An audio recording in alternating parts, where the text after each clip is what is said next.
On the other hand, drug lord Frank Amick realized that the situation was once again out of his control, and the fire of his ambition seemed to be extinguished again. And there is another more deadly thing happened. Whether it is the bodyguards around him or Chris the Red Whirlwind, they all got separated from him. An unprecedented sense of fear struck, and just now he had vaguely seen a few strange smiles on his son Chris's face. All kinds of disturbing phenomena appeared, so he had to wonder whether all this was unintentional or whether there were other plans. Soon Frank Amick was no longer in the mood to guess the miscellaneous things in his mind, because the death melee provoked by him was approaching, and an invitation that he could not refuse was also sent to him. As the smoke gradually dissipated, the Punisher began to rush downstairs to the factory building, replacing the sniper rifle in his hand with an M16 automatic rifle. 2m16 automatic rifles were played by the Punisher. In his hands, the firepower of the M16 automatic rifles was like a light machine gun. The most violent scene was staged in the factory. Flame. In this short 50 meters, the Punisher has poured nearly 200 to 300 rounds of bullets, and the weapons in his hands are constantly changing. But no matter what kind of weapon it is, the Punisher has gained bonuses in the hands of the Punisher. The bullets all played their due role. The moment the Punisher stepped into the factory building, everyone who survived the melee consciously held back the pain and stopped screaming, and even their breathing rate decreased. Peter, who was standing on a high place to see the whole situation, the only sound he could hear now was the sound of the Punisher's leather shoes rubbing against the ground. The whole factory building was as quiet and terrifying as death. This twilight picture made Peter sigh in his heart. This is the power of the Punisher. Just one person can make a sudden change in the style of painting, seamlessly changing from a fierce gunfight movie to a thrilling horror movie. I didn't feel any suddenness, as if everything was predestined. Just as Peter was running wild in his mind, Belle, who had been shot before, reappeared in the factory building, hiding in a secret corner as if waiting for something. It turned out that after retreating to a safe position, Belle did not force his way out, but chose to wait quietly for the development of the situation. He has full confidence in judging such a favorable situation, and no one is willing to give up. The same is true for hunters hiding in the dark. It is only a matter of time before they come out to harvest the remaining prey. And Belle's last chance to come back is also in it, and the next thing is life or death depends on whether he can catch that short-lived moment. As for the fact that it is impossible to escape, this kind of thought is absolutely impossible to appear in Belle's mind. After all, middle-level personnel like Belle are neither high nor low. Once the mission fails, Belle must be the first to take the blame. As the leader of the team, he is so conscious. Therefore, he can only choose to take a gamble to maintain his status in the organization. Belle has won the previous several dangerous missions, but this time he still has a chance to succeed. Maybe the hunter is just a waste who shoots black guns in the back. Holding this belief, Belle forcibly suppressed the pain in his body, and opened the medical bag he carried with trembling hands. First aid tools such as gauze, bandages, and band-aids were scattered on the ground. After a lot of tossing, he finally treated the wound. However, Belle was completely dumbfounded when the Punisher showed off the series of attacks. His previous confidence was shattered bit by bit, and despair welled up in his heart. He also recognized that the hunter behind the scenes was the most vicious person in recent times, the Punisher, but he didn't know much about it. Because almost no one survived where he went, even those who survived by chance were forced to have mental illness, and those who could not produce value would eventually die, and naturally it was recorded in the hands of the Punisher. Originally, it was only aimed at a few gangster families involved in human trafficking next door, but it was unexpected that this time it would start targeting the drug market. Belle tried his best to calm down and observe the Punisher. The various flaws he noticed seemed to be perfect, giving people the illusion that he could kill the Punisher with a single raise of his hand. But his intuition told him that these were just extremely insidious traps, and behind the flaws were piles of tragic dead bodies, the grievances of colleagues who were as careless as him. He kept making predictions in his mind, but the various scenes he predicted were appalling. No matter what method he chose to attack, he couldn't escape the tragic death on the street. He could no longer see the slightest possibility of victory. To put it simply, the level of the two is not at the same level at all. It can even be said that adults are beating children, and it is no problem for one to beat 10. Even if the surprise attack was successful in the end, it might not be possible to survive the Punisher's dying counterattack, give up the mission, and escape directly from the organization. A series of thoughts flashed continuously. In the end, Belle resisted these dangerous and unacceptable thoughts. After all, the power of his boss, Jin Bing, was not a joke, it was created entirely in blood. What's more, he used to perform the task of dealing with traitors. The whole task process can be described as easy in one sentence. It belongs to the level with many rewards and low difficulty, and it is a task that everyone dreams of. In order to survive, Bell's head frantically operated again, looking for any hope of survival, when he saw countless drug dealers killed and injured in the factory. With a flash of inspiration, I carefully recalled the various requirements of Yu Guang's mission tonight, and compared and verified it with the various conditions of the factory building. After comparing the two, he found a shocking piece of good news. He had completed the minimum requirements, which meant that the death threat from the organization had been removed. Then it also means that the conditions for survival have become very simple. All you need to do is to avoid the pursuit of the perverted Punisher in front of you. As for the gang members who are still fighting, Bell naturally chose to abandon them without hesitation, and it would be best if they were all dead. Although he would be said to be unfavorable in doing things afterwards, he said that he didn't care at all. As long as a person is alive, there is always hope. If a person dies, it is really all over. And after all the squads were killed, it would be easier to find reasons whether it was the addition of personnel or the division of interests.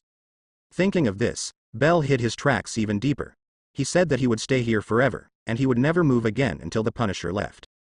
After this task is over, he is going to apply for a vacation, go to Hawaii and other places to relax. As long as he persists for a while, all kinds of beautiful scenery in life are beckoning. With this belief in survival, Bell gradually calmed down. He said that he couldn't wait to plan his future vacation plans. Bell made up his mind to keep going, but when he saw that the Punisher's route coincided with the hiding place, his whole body was already on the verge of collapse. The journey from hell to heaven and back to hell is so mentally tortured it's literally bullying. As the Punisher gradually approached, cold sweat continued to flow on his forehead. Whether to fight or not to fight, this is an extremely tangled choice, and it is also a choice without a correct answer. Everything depends on one's actual performance. Time is passing by, and Bell, who is physically and mentally exhausted, knows that he cannot continue to procrastinate, and it is time to make a corresponding decision. At the juncture of life and death, the ferocity in his body awakened again. Bell decided to fight again. Isn't he the Punisher? Even the old bastard god is not qualified to take his life. At the same time, he also found an unexpected surprise. George was hidden in a corner 10 meters away on the right. The two looked at each other and smiled, making sneak attack gestures together, and at the same time got what they wanted from each other's smiles. This time, he finally gained some self-confidence. The possibility of a successful sneak attack was greatly increased, and a few strange smiles appeared on his face. He can swear to God that at this time, of course, he wants to work together to fight the Punisher, and he has absolutely no intention of using George as a bait. Bell wiped off the cold sweat on his forehead, adjusted his breathing and, ready to fight at any time, listening to the number of steps the Punisher was getting closer to, and judging the distance between each other. A reminder to myself in my heart is this moment. Bell jumped up and picked up the RPG, pulled the trigger towards the Punisher, and shouted loudly, "George, what are you waiting for?" George in the corner is very aware of Bell's sinister intentions, because he also has the same plan, but he is just a step behind. As the so-called slow step by step, the following routines will be followed one by one, which will make people hard to guard against. The fact was so heart-wrenching that George had no choice but to come out and try his best to cooperate with Bell's offensive, because that loud call had allowed the Punisher to find his hiding place. All said that it is better to act first, and there may be a ray of life. Otherwise this place will definitely be his burial place, and he will end up with no bones left. Jumping out from a pile of stumps and arms, George held 2 guns in his hands, and the bullets with 2 full magazines poured out at the fastest speed, blocking all the next hiding spaces of the Punisher as much as possible. Seeing that George appeared as he expected, Bell finally let go of the worries in his heart, and quickly left the RPG and ran out of the factory building. Now he is extremely eager for George to delay for a few more minutes. After all, when encountering a man-eating tiger, people often don't need to outrun the tiger, they just need to outrun their accomplices, and the current situation is exactly the same. On the other hand, Peter, who witnessed the Punisher being caught between 2 sides, although it is not clear whether the Punisher in this world is the same as he remembers. But compared with the Bell duo on the other side, they are still willing to trust memory and stand on the side of the Punisher. Peter found a suitable position from a high place, and continuously sent strands of spider silk towards the rocket, trying to make as many spider threads and tangle the rocket as possible, planning to throw the rocket outside the factory. I'll go. He still underestimated the impact of the rocket, and was forced to take a few steps forward. When Peter regained his balance, time did not allow the implementation of the original plan, so he had no choice but to choose to throw the rocket upwards. Then there was a loud boom from the roof, and the entire ceiling turned into large and small falling rocks and began to fall on the ground. This time, the stars in the sky were clearly visible to the factory building. Immediately afterwards, the scorching heat caused the surrounding air to expand immediately, and an invisible air shockwave began to sweep across the entire factory building. After the Punisher found out that someone was helping to transfer the rockets, he didn't miss this opportunity. He adjusted his pace in a few small steps to make a predictable move, and avoided George's attack within an inch. Turning his head to look in Bell's direction, the Punisher raised the M16 automatic rifle in his hand and aimed at Bell for precise strafing. Every bullet hit Bell's weakest and most uncomfortable position. Among the bullets all over the sky and the random falling rocks from the ceiling, Bell couldn't dodge all of them even when he was in a state of full concentration. He was hit in many places such as the abdomen and thighs. The abdomen that was barely bandaged before was also due to the violent movement began to bleed profusely. Under the hindrance of these factors, escaping has become a fantasy for Bell, and the gate of the factory building has nothing to do with him in the end. In desperation, he can only return to the factory building to save his life before making plans. The Punisher didn't miss the opportunity to beat the dog in the water. He quickly pressed forward, changed the magazine and continued to shoot, intending to take it down in one fell swoop. Seeing Bell, whose life was hanging by a thread, even though George had the idea of walking away after shooting, he wished that his teammate would die immediately, and even wanted to help speed up Bell's death.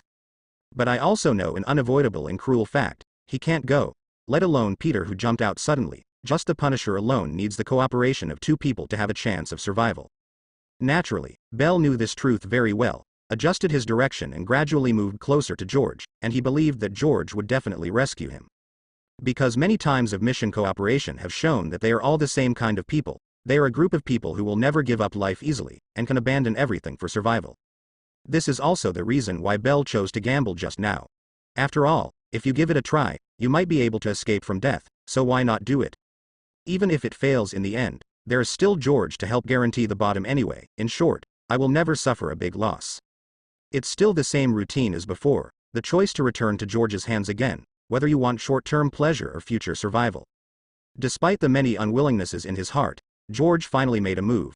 With a pistol, a grenade, and the ceiling falling from the sky from time to time, the chance coincidence between the three completed a wave of perfect cooperation and successfully pushed the Punisher back temporarily. After the person approached, George gave the iron fist of cooperation first, and issued a warning: by the way, Bell, please remember, there will be no next time. Then they pulled Bell up again, and the two quickly retreated behind the many maintenance cars, preparing to use this as a cover to block the Punisher's infallible marksmanship. Huh. Bell leaned against the car and kept adjusting his breathing. He covered the wound on his abdomen with one hand, and tore off the vest with the other hand. With his hands and mouth, he tore the vest into a pile of cloth strips. I tied it firmly to the previous wound, forcibly stopped the bleeding from the wound, and a temporary bandage was completed. As for the bullets inside, he said that he has no time to worry about it, and he will reward himself with a full body maintenance after surviving. The most important thing now is to maintain the existing combat effectiveness, and not lose the big because of small things. After treating the wound, in order to increase the odds of winning, Bell quickly told all the relevant information, regardless of whether it was correct or not. Because there is only one goal, and that is to make sure that George understands his own importance, emphasizing the interests that need cooperation. The little bug from before is still there. He is the one who stopped the rockets. He is far superior to us in terms of strength. In short, we must get rid of them as soon as possible. George didn't even need to turn his eyes to detect Bell's small thoughts and suppress all kinds of bad emotions in his heart. He replied blankly, "Shut up, just listen to my command now. Now your task is to adjust your status as quickly as possible. The Punisher may attack at any time." On the other side, facing the meeting of the two, the Punisher didn't panic at all. He scanned the surrounding environment, took out the remaining smoke bombs from his body and threw them around. Under the cover of spreading smoke, the Punisher approached the two of Bell step by step, because he knew that the person who was most anxious now was not himself, but Bell, who was seriously injured and had a violent temper. The sound was just right during the whole movement, so that the two people behind the bunker could hear clearly, and the sound of footsteps kept provoking that extremely anxious heart. At a distance of less than 20 meters, the Punisher stopped in his tracks, motionless like a rock, looking at the maintenance car that was acting as a cover. For a long time, neither of the confronting parties took action.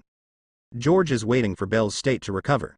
He doesn't want to be in the best state, at least he must have a certain combat effectiveness. The Punisher is waiting for the ceiling to fall completely, to ensure that there will be no more accidents in this attack, and at the same time waiting for something to ferment. In short, both sides are delaying time, and neither wants to make a rash move. Patience has become the key to this duel. However, according to Peter's observations, it is certain that the outcome of the two sides has already been decided, and it can be seen how the Punisher handles this trick. At this time, Bell looked extremely weak. All the blood on his face was gone, his face was as pale as a piece of white paper, and his mood became more and more irritable. But he was also aware of his own problems, and in order to survive, he eagerly expressed his wishes to George. "George, we must act immediately. I am getting weaker and weaker. If I continue this meaninglessly, I will not be able to sustain it sooner or later." George frowned. He knew that Bell's state was no longer optimistic, but he looked at the Punisher in front of him. In order to calm Bell's emotions, George softly persuaded. "The sight is not clear now, it is not the best time. If we act rashly now, we will only die in vain. Hold on for a while, please believe me." Bell was extremely dissatisfied with this answer, but he was helpless. After all, the position of the main force had changed, and now he could only follow orders.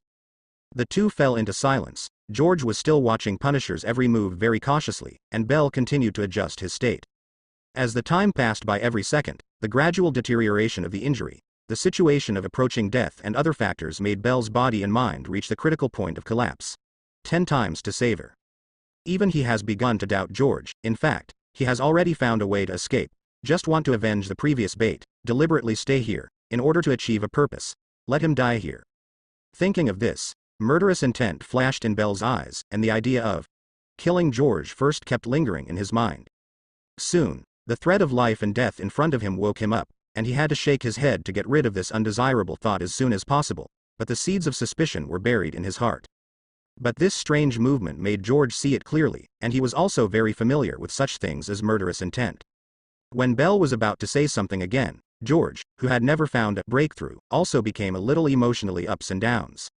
He yelled angrily, "Shut up, Bell, remember that we are together, and I want to live too, so don't waste your time now, get back on your feet." Perhaps at this moment, George really had no other thoughts and only wanted to survive, but this passage eventually became the last straw that broke the camel's back. The suspicion in Bell's heart was completely pushed to the peak, and the deep voice suddenly became louder. "I said to act immediately. Can you understand these 4 words? Fox squid." Hearing Bell's irrational abuse, George's cheeks twitched slightly. He suppressed the anger in his heart for the hope of survival, and was about to explain. At this moment, the Punisher who was watching from a distance knew that the long-awaited seed had finally blossomed, like an eagle finding its prey, and the time to act had come. The left foot slammed on the ground to complete the transition from extremely quiet to extremely dynamic in an instant, and the ground seemed to start to shake, as if an ancient giant beast traveled through time and space to launch the most ferocious charge, making it difficult for people to have a little resistance. The 20-meter distance was easily crossed by the Punisher at lightning speed, and Bell, who was caught in the dispute, had no time to react at all, and could only watch the blade pass by his throat. The blade easily sliced open the main artery, and the blood vented freely like a volcanic eruption. In the blink of an eye, the ground within 3 meters was covered with blood. Bell, who finally came to his senses, subconsciously opened his mouth to the widest point, looked blankly at the Punisher in front of him, and seemed to want to say something, but in the end he didn't say anything, and just lost consciousness and fell to the ground. And George on the side also retreated immediately, because he knew that the chaotic Bell would not be able to block the knife, and he could already judge Bell's death in advance, which also meant that the cooperation between the two parties collapsed at this moment. Regarding the occurrence of this scene, George said that there is an old saying in the East that is not wrong feng shui turns. This time Bell became the bait for him to escape. George, who had regained hope, ran all the way. The adrenaline in his body was soaring crazily. He had already exerted his speed to the limit, and he had no other thoughts in his mind, only to escape the factory as soon as possible. As for the idea of staying to use this to blackmail the Punisher, George neither wanted nor dared. After all, he lost Bell's fighting power, and the so-called anti-killing was just a joke. And the Punisher on the side was not surprised that Bell could be killed so easily, because everything was planned.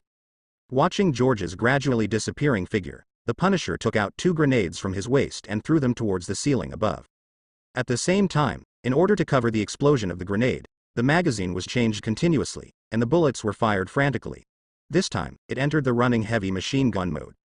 Many bullets seemed to be flying all over the sky aimlessly, but in fact they blocked most of George's next escape directions. The appearance of the gunshots made George dodge subconsciously and irregularly. The bullets passed by. He unexpectedly found that few bullets produced a fatal blow.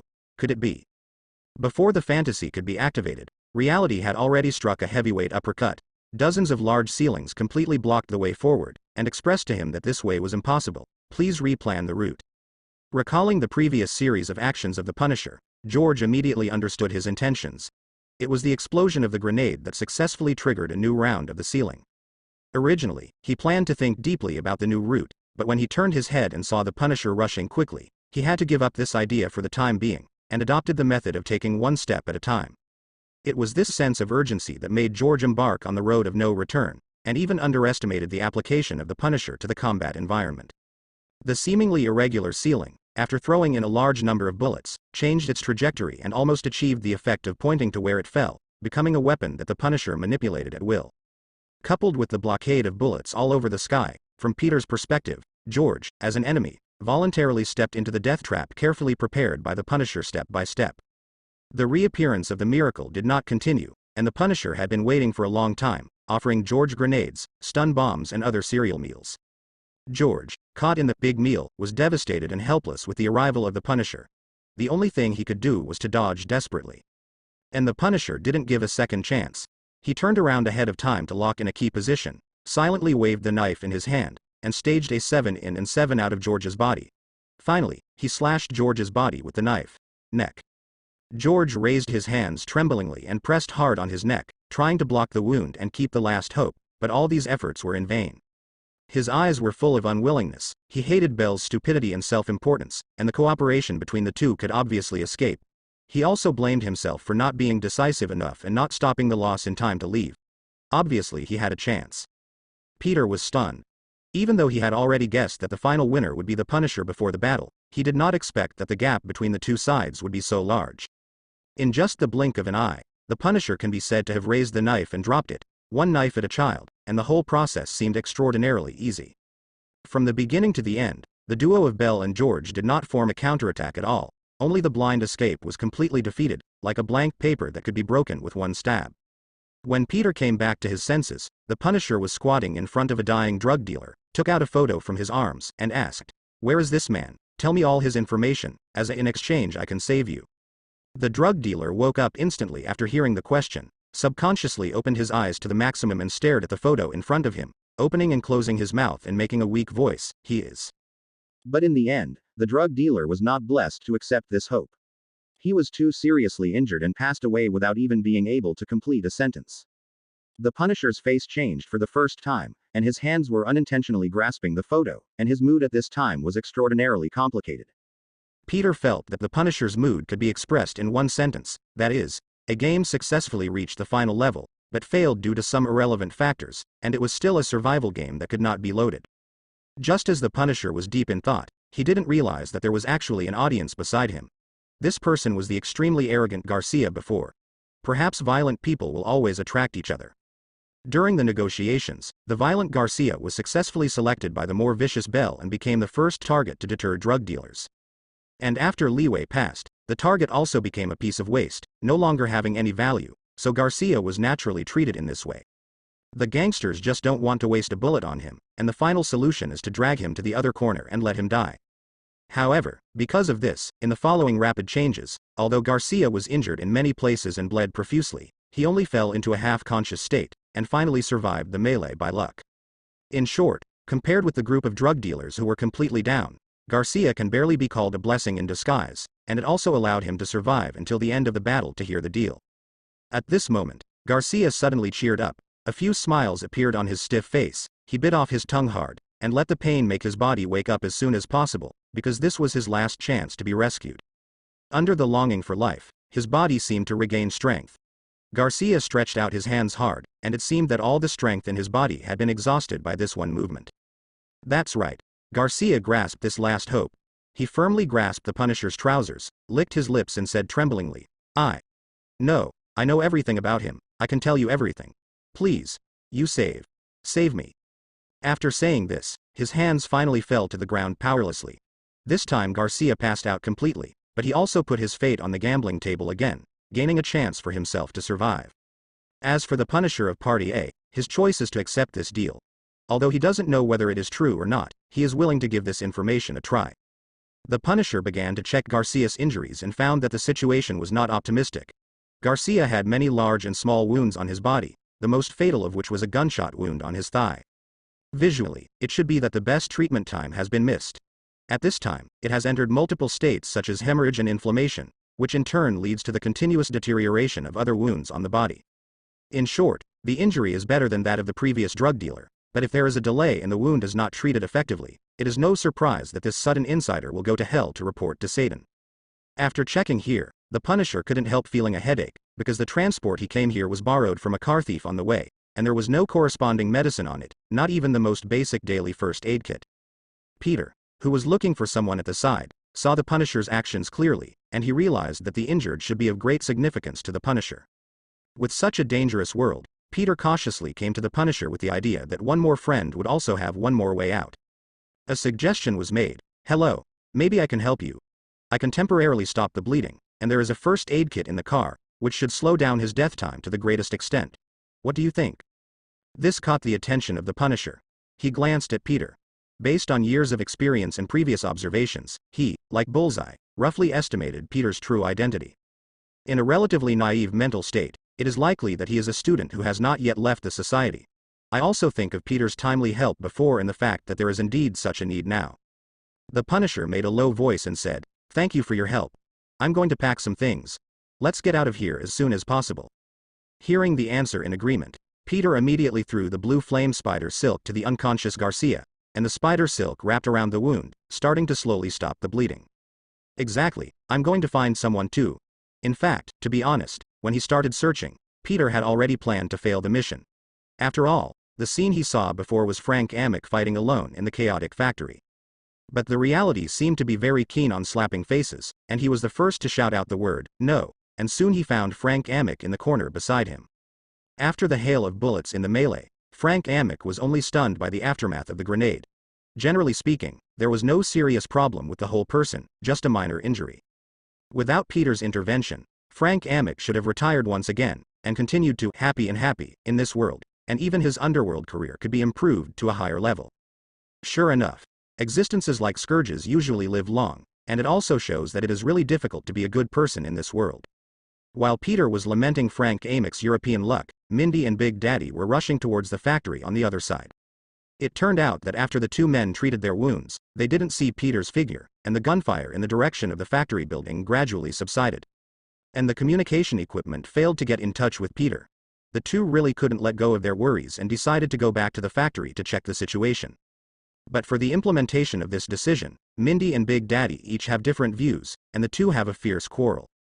Big Daddy thinks that there is no need for Mindy to join in the next action. The most important thing for Mindy now is to go home to treat the wound and wait for their return at home. But Mindy doesn't think so. She thinks that she is very necessary to join it, and is an indispensable member of the operation, but thinks that old bones like Big Daddy should go home to recuperate quickly. After some disputes, although both of them were thinking of each other, but the same stubborn character led to the result that neither could persuade the other.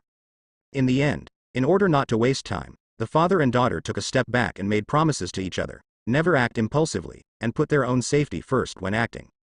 Silence became the main theme of the return journey this time. Neither the father nor the daughter made a sound, because they both knew each other's character and knew that the other was also rushing back with the determination to die. Gradually approaching the factory building, Mindy found that the surrounding area has become extremely quiet, and the uneasiness in his heart is increasing. Could it be that Peter has already? With such uneasiness in mind, Mindy and Big Daddy stepped into the factory building, and the first scene they saw was a messy scene and Peter and the Punisher who were about to leave.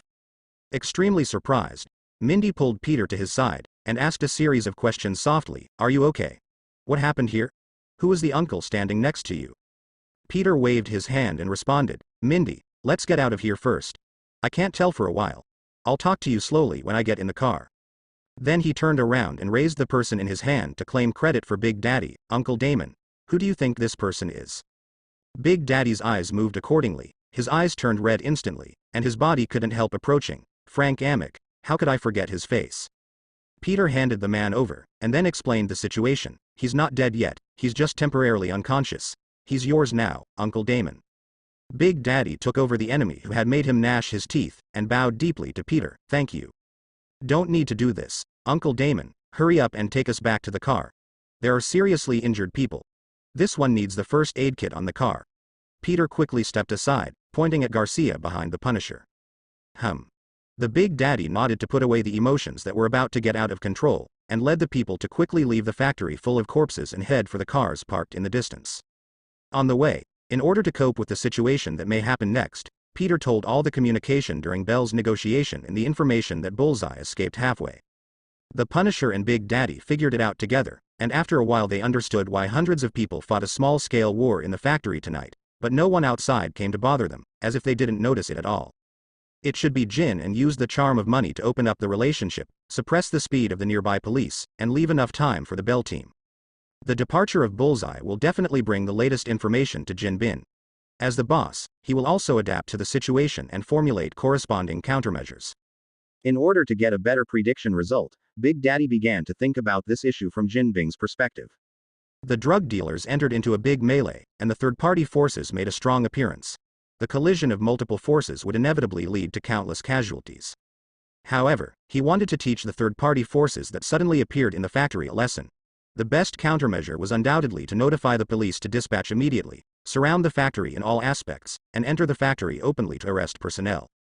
At this point in the analysis, Peter and his team quickened their pace, because time waits for no one, and Bullseye has been away from the factory for a while. If Jin Bin and the police react quickly enough, maybe the police car has arrived nearby and is carrying out the inspection.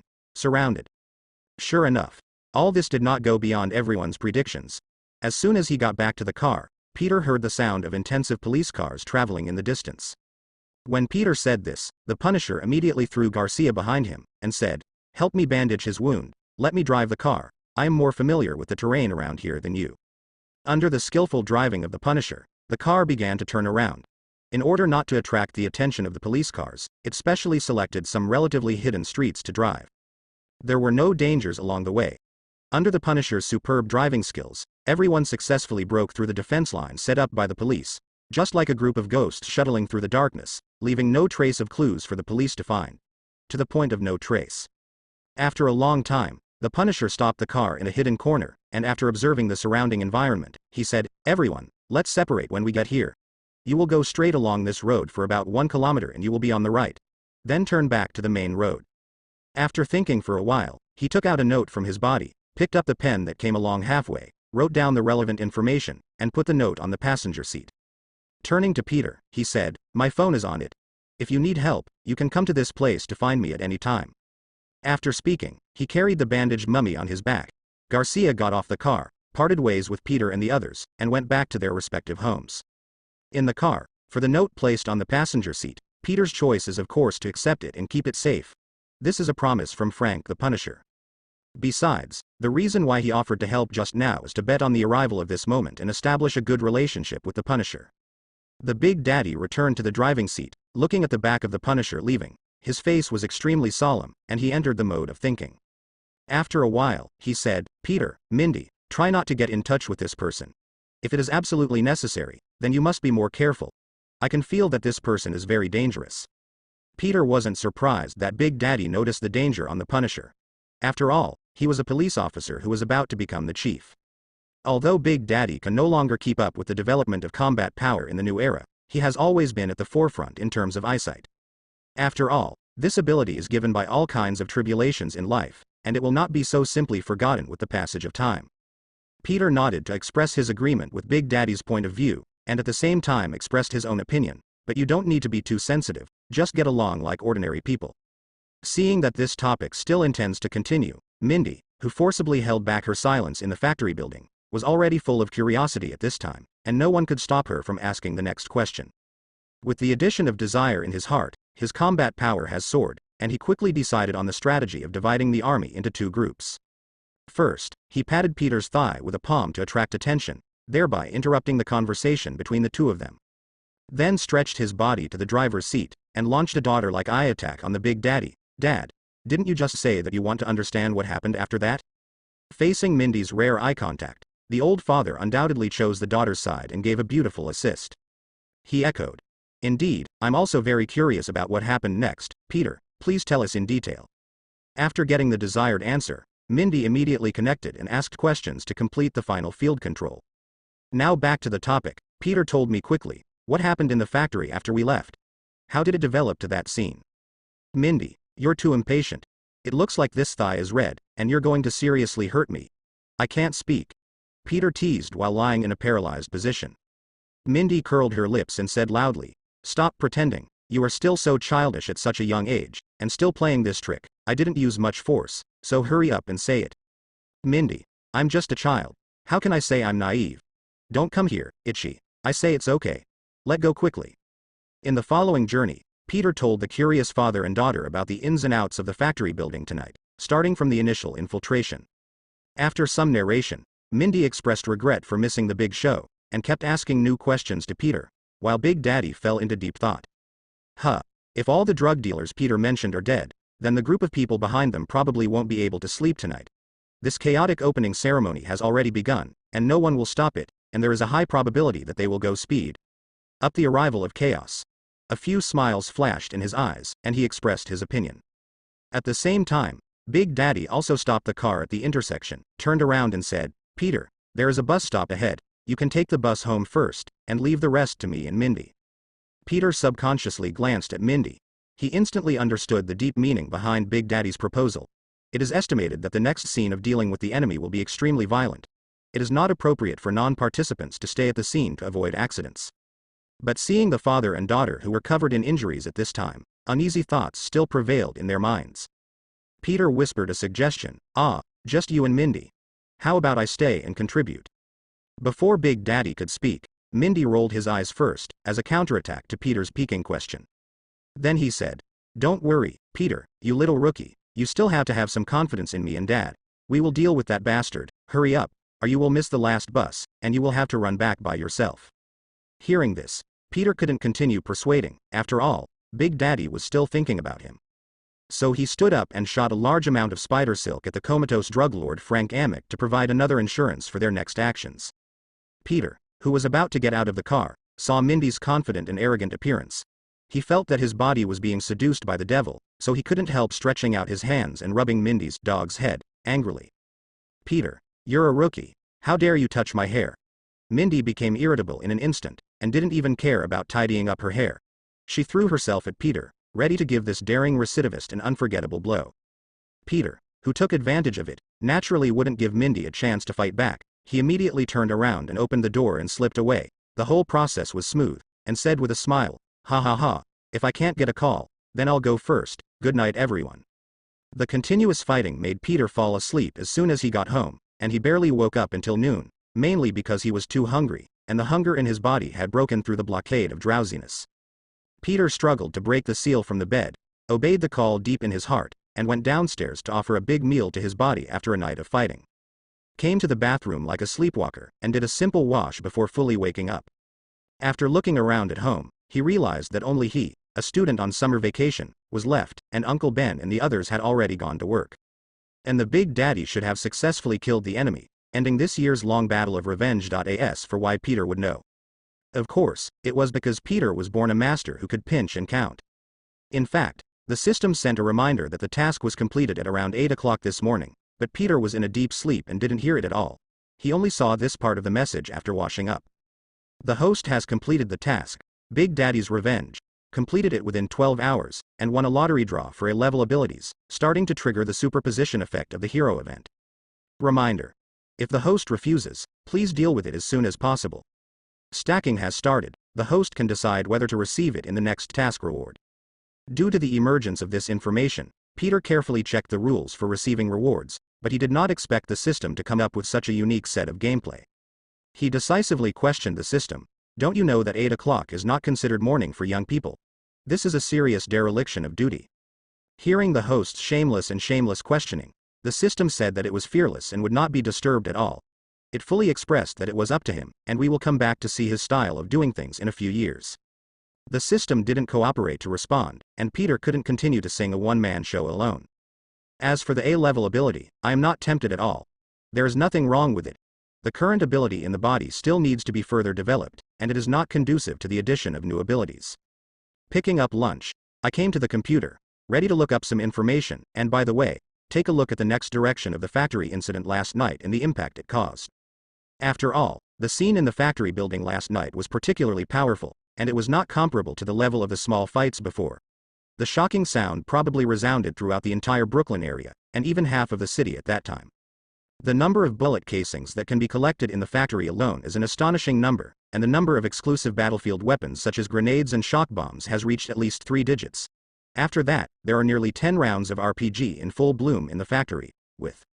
At the same time, the number of deaths in the factory was close to hundreds of people, not to mention that most of them were the main persons in charge of the drug trafficking network, and they were all rich or expensive. After last night, the factory building will definitely cause a huge shock in the whole city, and even the attention of the whole country will be attracted to it. After all, such a large-scale vicious incident is completely impossible to suppress with the power of a single district, not to mention that there is a group of journalists whose life is news. They are a special group, and they have never been vegetarians. In order to pursue more exciting news, they can often exert energy that is different from ordinary people. And this factory incident is undoubtedly their favorite type. It is very easy to report more with less work, and it is absolutely impossible to let it go without getting enough benefits. The combination of these factors will inevitably lead to a result, that is, this factory incident will overwhelm the crowd and make the headlines today. Sure enough, there were no accidents. Peter glanced at it, and today, no matter whether it was on the major TV channels or on the internet platform, the headlines were all about last night's factory incident. Scrolling down the mouse, he saw a series of video titles that he was familiar with. Many men did such a thing in the middle of the night. Explore the story behind the multiplayer sports incident in the auto repair factory. His brain was full of black lines, his eyes could no longer be controlled, and he could only complain. This is full of shocking body style, in fact. It seems that no matter which world you are in, this is a reporter who has no teacher. Skills that are familiar to me. It even makes me feel a little bit of intimacy. There may be something wrong with my brain. Although he was a little curious about what was behind this part of the demons and ghosts, it would be better to find something serious about this incident. After some searching, Peter chose the official news report. Hi everyone, I'm Emily and welcome to the audience. I'm in an auto repair shop in Brooklyn right now, and there was a major shooting there between 11 and 12 late last night. Incident, and the factory building behind me was the scene of the shooting. According to the information released by the police so far, hundreds of people have participated in the shooting incident, and hundreds of people fought in the factory building behind them. Let's go in and find out what happened here. The camera began to shift, and the factory building that had been reduced to ruins appeared on the screen, with bullet casings and solidified blood everywhere on the ground. After more than 2 hours of in-depth investigation, the police not only found thousands of shell casings left behind at the scene, but also detected traces of explosions such as grenades and PGRs. This place is simply a hell on earth. At the same time, in the latest information released by the police, the death toll of this incident has been released. The high number is saddening. Now 98 people have died, and no survivors have been found yet. The main reason for the shooting has not yet been found, but the identities of several dead people at the scene have been confirmed by the police. Among the dead are rich men and wanted drug dealers.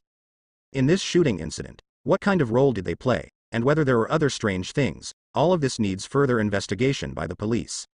In order to solve some of the confusion in everyone's minds, today our program specially invited experts to come to the scene to explain the situation on the spot for everyone. Seeing this, Peter turned off the video, because there is no need to listen to the next expert explanation. It will only waste his time and energy, and even if he is not paying attention, he will be overwhelmed by their illogical guesses and brought into the deep pit and unable to get out. I continued to search but unexpectedly found a good piece of information. In just 6 hours, several unknown forces suddenly appeared on the internet, and they all spread various news to the outside world in a tacit understanding. In particular, Jin Bing is the man behind this incident, and his purpose is to monopolize the drug market by himself and become the only existence in this industry. This type of news was passed on in an orderly manner, and it was also very realistic. From this, Peter can roughly infer that some forces are eyeing Jin Bing, and want to use this incident as a springboard to enter the drug market, stepping on Jin Bing's head to snatch more benefits. Therefore, it is estimated that Jin Bing's revenge will be greatly delayed. Compared with money, Peter and his party are small shrimps, which are not worth mentioning at all. What Peter still needs to pay attention to now is that the police did not find any survivors. He clearly remembered that in the process of searching for Frank Amick, he still noticed the breath of life of several drug dealers, but he was so anxious to leave the factory that he ignored them. There are 2 predicted situations for this. The first one is that the remaining drug dealers wake up and leave the factory by themselves. This is the best, which shows that everything is fine. If it is the second type, it means that they may be in big trouble. The Punisher is not the deepest hidden hunter, and there are still a group of people who have been lurking in the factory to watch the battle. It's just that they continued to hide for some reason, and before the police arrived, they entered the factory to harvest heads to their heart's content. After thinking about it for a while, Peter put down the phone he was going to make. It's better not to disturb Big Daddy because of a momentary speculation. These few days are the best time in his life. He whispered.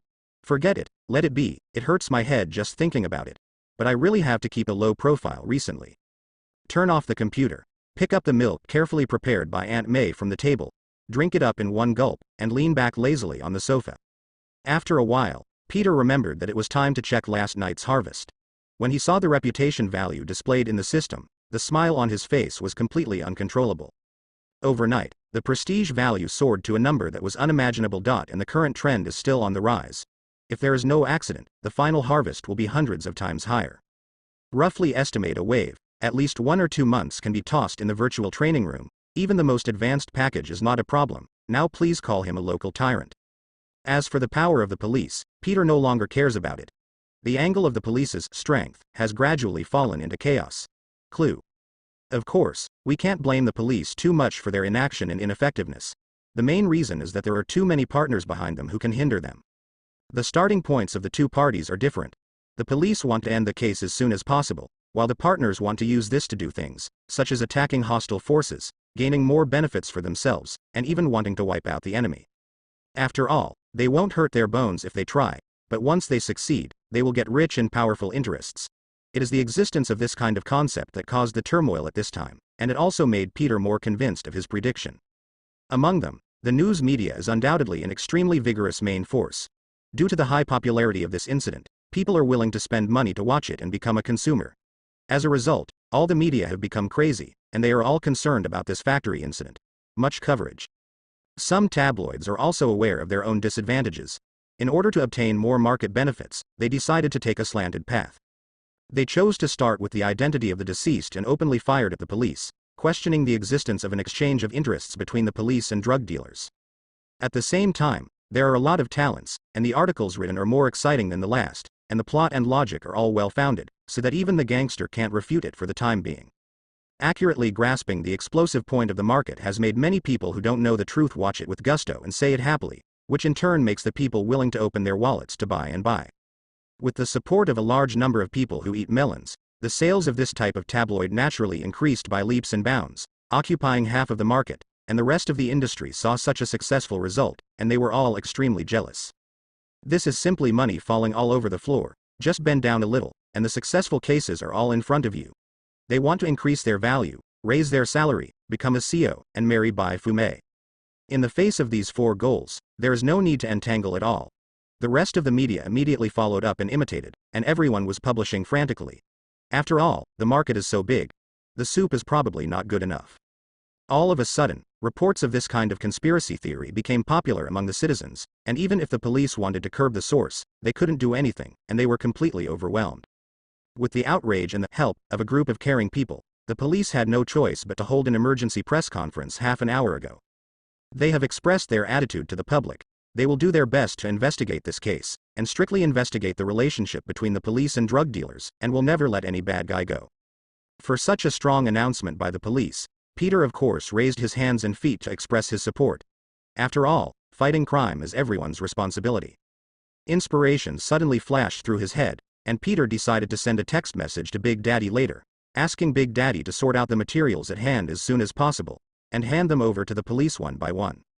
In this way, the role of the information can be brought into full play, and the officials on the relationship network can enjoy the iron fist of the law.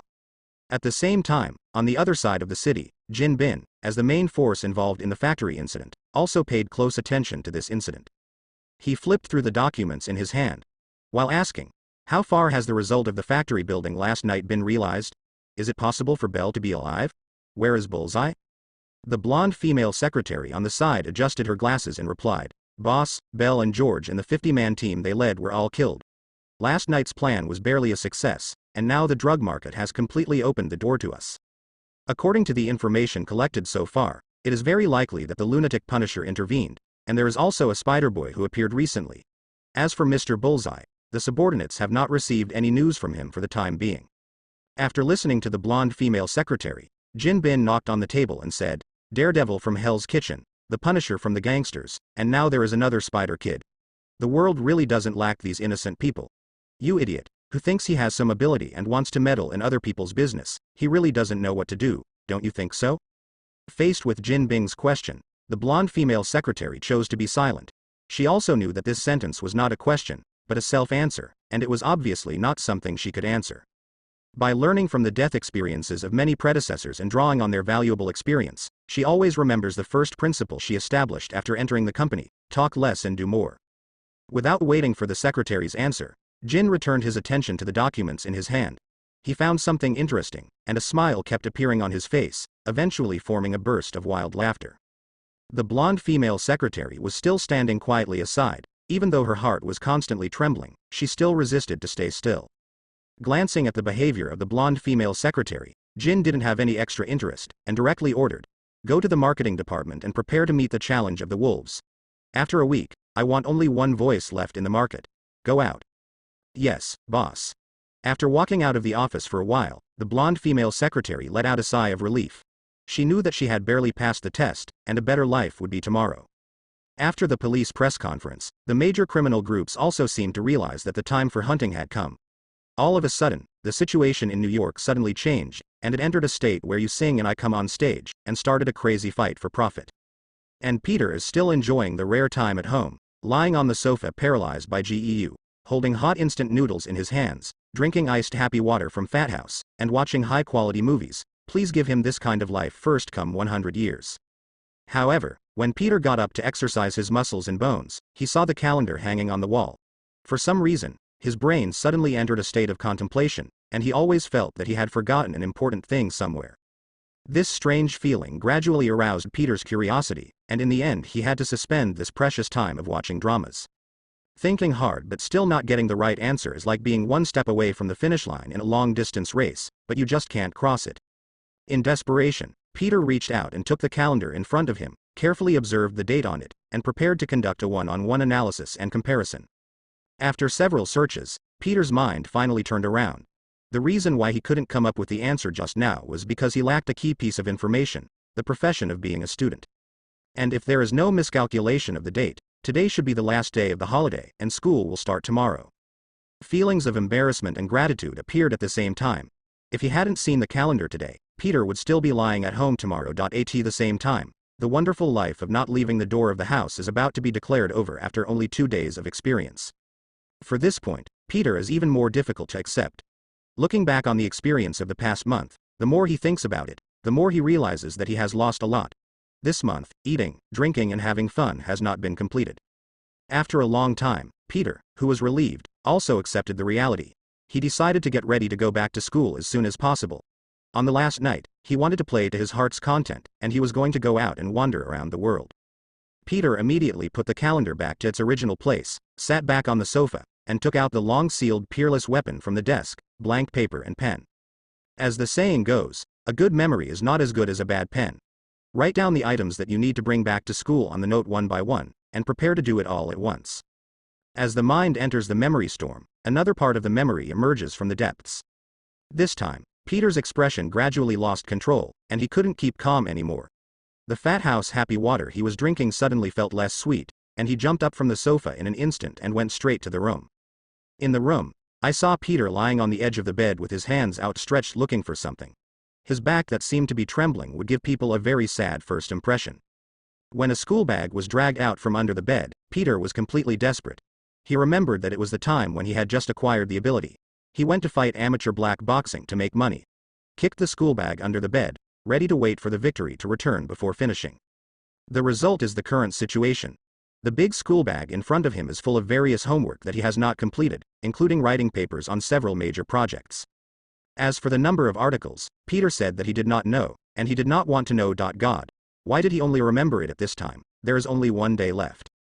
The cell phone rang, which was the reminder alarm clock that Peter had set before. It's 6 p.m. New York time. I wish you a pleasant meal.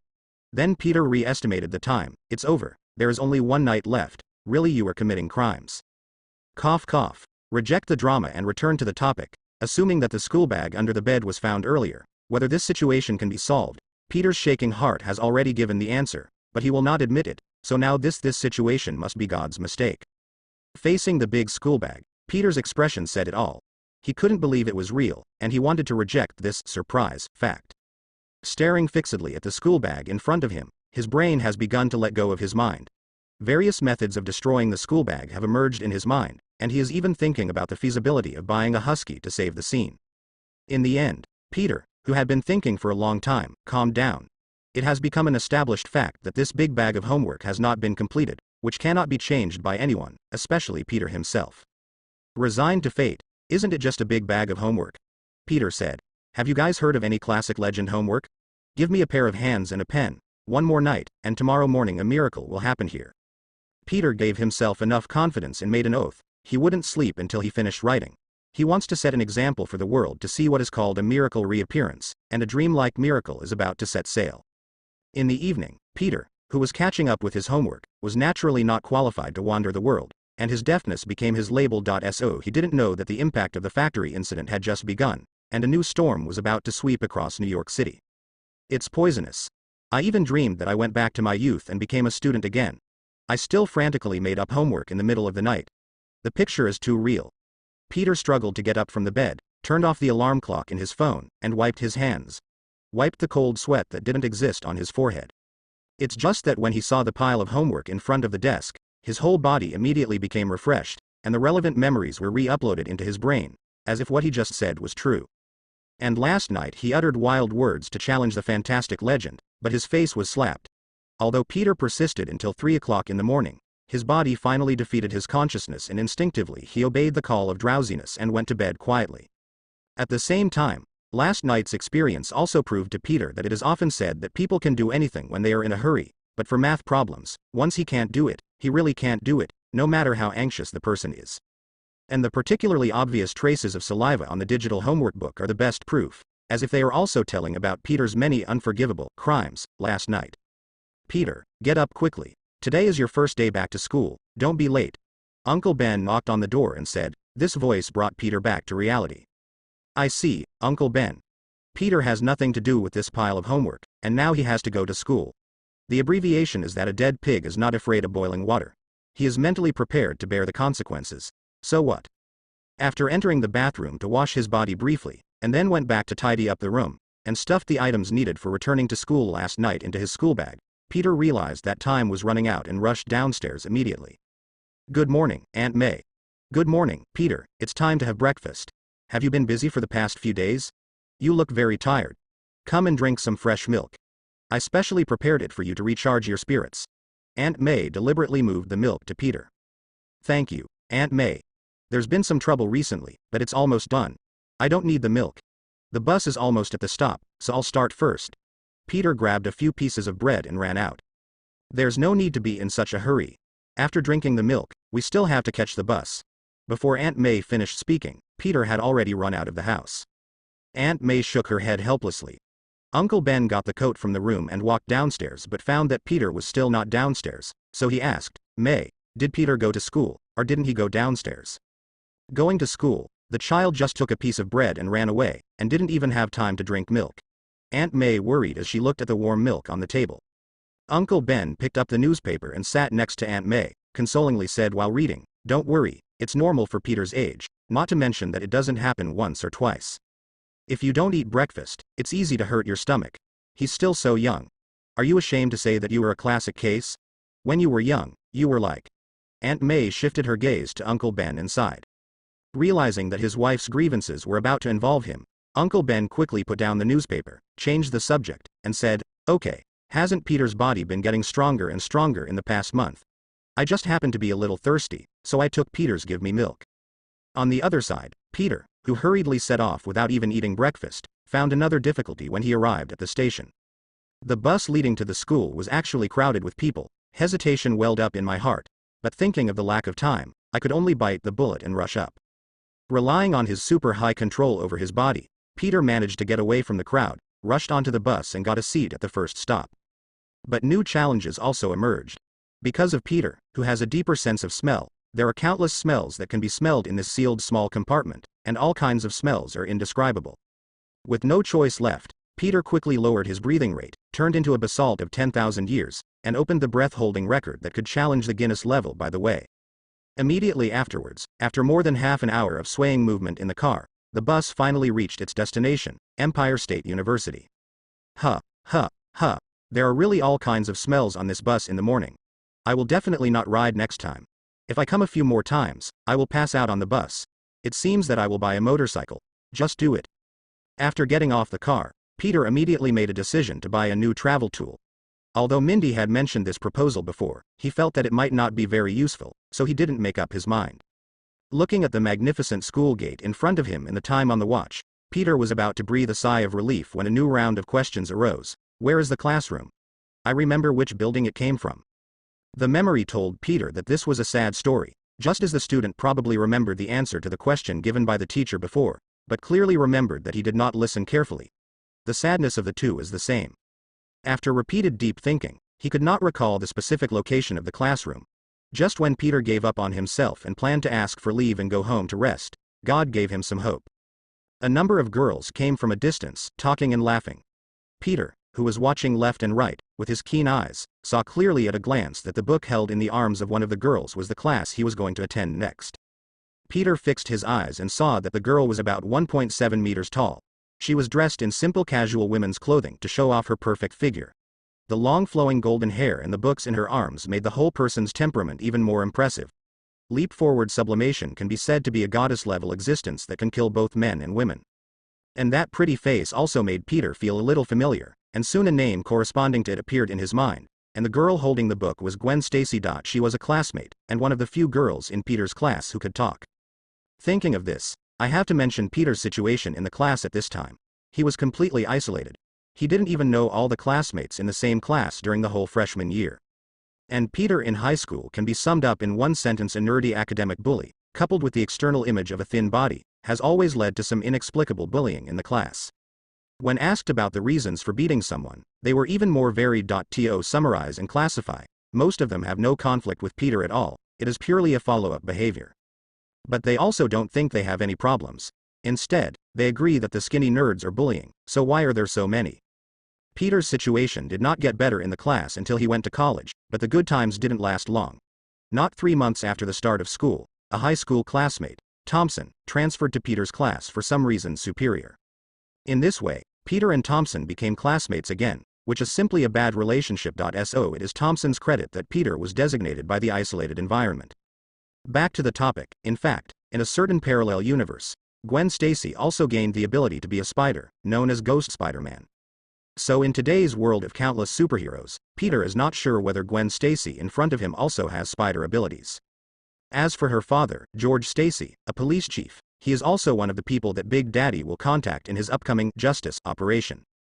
So don't ask Peter why he knows the details of Gwen Stacy so well. Of course it is the information sent by Big Daddy before. Let Peter help you think about which one to choose. Can make the data in hand play the biggest role. Seeing the figure that was about to disappear in front of him, Peter resolutely gave up thinking and quickly followed. The first goal now is to follow Gwen Stacy to find the classroom where the class is held. Finally, just before the class bell rang, Peter successfully entered the classroom and found a seat to sit down. Today's first hurdle was passed without any risk. The teacher also entered the classroom according to the time point. Since it was the first time to attend class, after a simple self-introduction and routine roll call, he began to give lectures. In the first 10 minutes, Peter listened with gusto, a sense of freshness came to his face, but he also overestimated his heart that wanted to learn. After 10 minutes, it was another soul experience. Therefore, Peter, who was essentially reduced to a scumbag, under the gradual guidance of the teacher, the whole person seemed to be listening to a lullaby, without any thought of resisting, and soon fell into a dream. Bell, bell, bell. The bell for the end of class rang on time, and the drowsy students at the back of the classroom immediately regained their energy and made a unified movement in the world. All looked up at the teacher neatly. Every time the eyes of a classmate seemed to be full of stories. The teacher on the podium also understood the desire of the students at this time, and did not choose to continue speaking, saying what the students wanted to hear most. Okay, it's time for the end of get out of class. Everyone go back to have a good rest at noon, you still have class in the afternoon. Following this passage, the students in the classroom gradually began to pack their things and left the classroom in groups of 3 and 5. The changes in the surrounding environment also made Peter gradually wake up from his sleep. At this time, a man carrying a school bag gradually approached Peter. Seeing him just waking up, he couldn't help reaching out and patting his shoulder, and shouted, "Peter, long time no see. Where are you going to play this month? Wake up. Get out of class is over." The familiar voice made Peter look at the other party subconsciously, and yawned in response. "Ah, it's Harry, long time no see. Where there is nowhere to go out, I just stayed at home for more than a month." This time, the hidden memories in my mind quickly surfaced on the shore.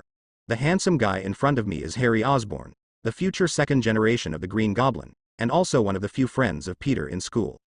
One is the future heir of the Osborn group, the top rich second generation. The other is just an ordinary nerd, and the other is poor. Two people who are completely impossible to play together in the eyes of outsiders have become best friends in the end. I have to say that things like fate arrangement are really wonderful. Harry continued to complain. "I really have you. On the first day of school, you can sleep for a long time. I have seen the teacher staring at you several times. If today is the first day of school, I guess you would have to sleep for a long time. It's over, by the way. How long did you play the game last night?" "That's not the case, Harry. I was making up my homework yesterday." In order to prove his innocence, Peter took out a lot of evidence from his school bag. He worked hard on his homework all night.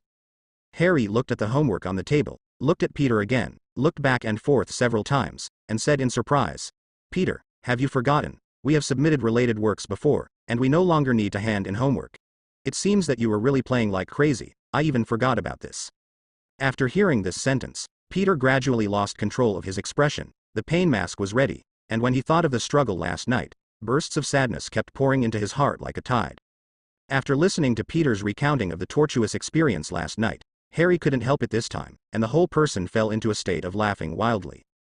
Peter remained motionless, staring blankly at the pile of sources of pain on the table last night. But please note that this is not a static picture, but this time the blow is too absurd. No matter how strong the ability to bear it is, it cannot be fully accepted for a while. Harry, who had calmed down, saw Peter, who was still in a daze, and realized that his behavior just now was a bit exaggerated, so he dragged Peter, who was still stuck in autism, out of the classroom. Suppressing a laugh, he comforted. "Okay, don't worry about it. In fact, if you think about it from another angle, this will become a super good news. You don't need to make up for this homework anymore. Let's go, I invite you to eat feast." While chatting, the two walked towards the school's cafeteria. Under the temptation of Harry's big meal and the comfort of his own spiritual practice, Peter gradually came out of his autistic state. After arriving at the restaurant, with Harry, the rich second generation, speaking, Peter was not polite. The machete fell directly, and he ordered food for 5 people. "Peter, can you finish eating so much? On the first day of school, the principal will come to patrol the restaurant routinely. If you can't finish it, you will be criticized as a waste of food. Tomorrow's school man of the hour probably won't be able to escape." Harry's eyes wandered back and forth between the door and the food on the table. Peter calmly uttered the wild words in the eyes of others. "Don't worry, Harry. I've been exercising recently, and I still exercise a lot, so I can still eat this little food." Seeing Peter's self-confidence, Harry wouldn't say anything more. At most he would help him eat more later, and the two began to share interesting stories about their respective summer vacations. But most of it is Harry talking about his experience of traveling around the world. After all, Peter's more than a month is really difficult to share. Do you want to tell Harry which bus in the city is still operating in the early hours of the morning, or which area's gang organization is more fun? Forget it, isn't it good to be a quiet and handsome man? At this moment, Harry seemed to be thinking of something, and asked uncertainly, "By the way, Peter, I remember you said last semester that you planned to take the postgraduate entrance examination for the major of biotechnology in this school, right?" "Ah, I seem to have said it before. What's wrong?" The sudden jump in the topic made Peter unable to react for a while, so he could only respond along. After getting a definite answer, Harry directly stated the reason. The project opened by Dr. Connors in the Osborn group needs to recruit a new batch of interns. And this Dr. Connors is a bigwig in the biology major and a well-known alumnus of the school. Every year, there are several places recommended to the school. If you are interested, I will recruit you as an intern this month, so that the success rate of further studies will be greatly improved. If you perform well during the internship, plus a few good words from the doctor on your resume, maybe you can get a full scholarship from the school at that time. Hearing Harry's suggestion, it is impossible for Peter not to be moved, and it is perfect enough to have 1 or 2 such close friends in one's life. Because this suggestion was completely tailor-made for Peter, almost perfectly avoiding all possible difficulties and reducing the risk to a minimum. Compared with his studies, Peter is now more concerned about the next dream age, but he is too embarrassed to directly reject Harry's kindness, so he can only use the method of procrastination first, and then make plans later. Thank you, Harry, but I haven't figured it out yet. I personally feel very entangled. I won't be able to give you an answer for a while. Harry nodded to express his understanding. It's okay. The main thing is that I may not be at school in a few days, so I will let you know in advance so that I don't forget. When you have made a decision, just come and inform me. Harry turned his attention back to the table, and only then did he realize that more than half of the food for 5 people on the table had been wiped out. He looked at Peter's unchanged stomach in surprise. Yes, Peter, your appetite has improved a lot. It seems that you are really exercising. Where are you going next? I drove to school by myself today.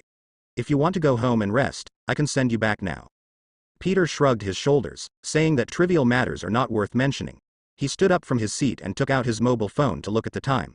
He stretched his muscles and said, if you don't go home, there is still an hour to go to class. It's too troublesome to run back and forth. Let's go back to the classroom, and lie down in the classroom for a while if we are sleepy.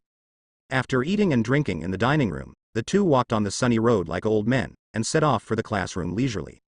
Just halfway there, Harry realized his carelessness and left his school bag in the dining room. He couldn't help but slap his head. Peter, you go back to the classroom alone. The school bag was left in the dining room. I'll go back and get it now. You do not need. Looking at the figure flying away, Peter held back all he wanted to say, and the opening of his mouth was obviously very naive. In fact, when he went to a work-study program last semester, he would usually help deliver it to the classroom when he called. But they ran far away, so naturally they won't catch up, so let's take it as Harry's after-dinner exercise. After all, if he takes a walk after dinner, he will live to 99. He has that potential. Peter continued to go on the road alone, and he didn't know if his luck was too bad today. When he passed the basketball court, the accident happened again. Relying on the prediction of the spider sensor, he clearly sensed that an orange basketball was flying towards him. If it was a month ago, this sudden arrival of basketball would undoubtedly hit the target dot, but now it's different. Peter can dodge easily. However, he also noticed that someone was passing by. If he avoided it, the basketball would definitely rush to the next one. With the idea of doing good things every day, Peter stood up straight and aimed at the basketball. He seized the opportunity and stretched out his hands. It was easier than imagined, and he caught the flying basketball as soon as he knew it. At the same time, the voice of a girl shouting to avoid it sounded beside him. Peter looked up, but he didn't expect that he was still an acquaintance. It was the noble person I met this morning, Gwen Stacy, and the voices just now were made by the girl next to her. Gwen also reacted at this time, looked at the basketball in Peter's hand and instantly understood the development of the matter, and said quickly, "Thank you, Peter, long time no see. Are you injured? Do you need to go to the medical room?" "Long time no see, Gwen, I'm fine." Just as the two sides were communicating friendly, an extremely greasy voice appeared. "I'm sorry, Peter, I slipped my hand just now, can you return the basketball to me?" Following the direction of the sound source, Peter saw the maker of the accident, the captain of the basketball team Thompson, and a group of cronies around him. It turned out that Thompson and his friends decided to create some fresh fun in order to show the charm of men to the juniors watching basketball. Just at this time Peter passed the field, and a group of energetic campus lunatics quickly set their goals. Then there was an accidental basketball, but they didn't expect the development of things to be completely opposite. The target nerd Peter was able to catch the basketball and use it to save the beauty with a hero, and it was Gwen Stacy, a beautiful woman. Of course, a group of people who were trying to watch the fun couldn't hold back. Thompson stepped forward and issued this mocking apology.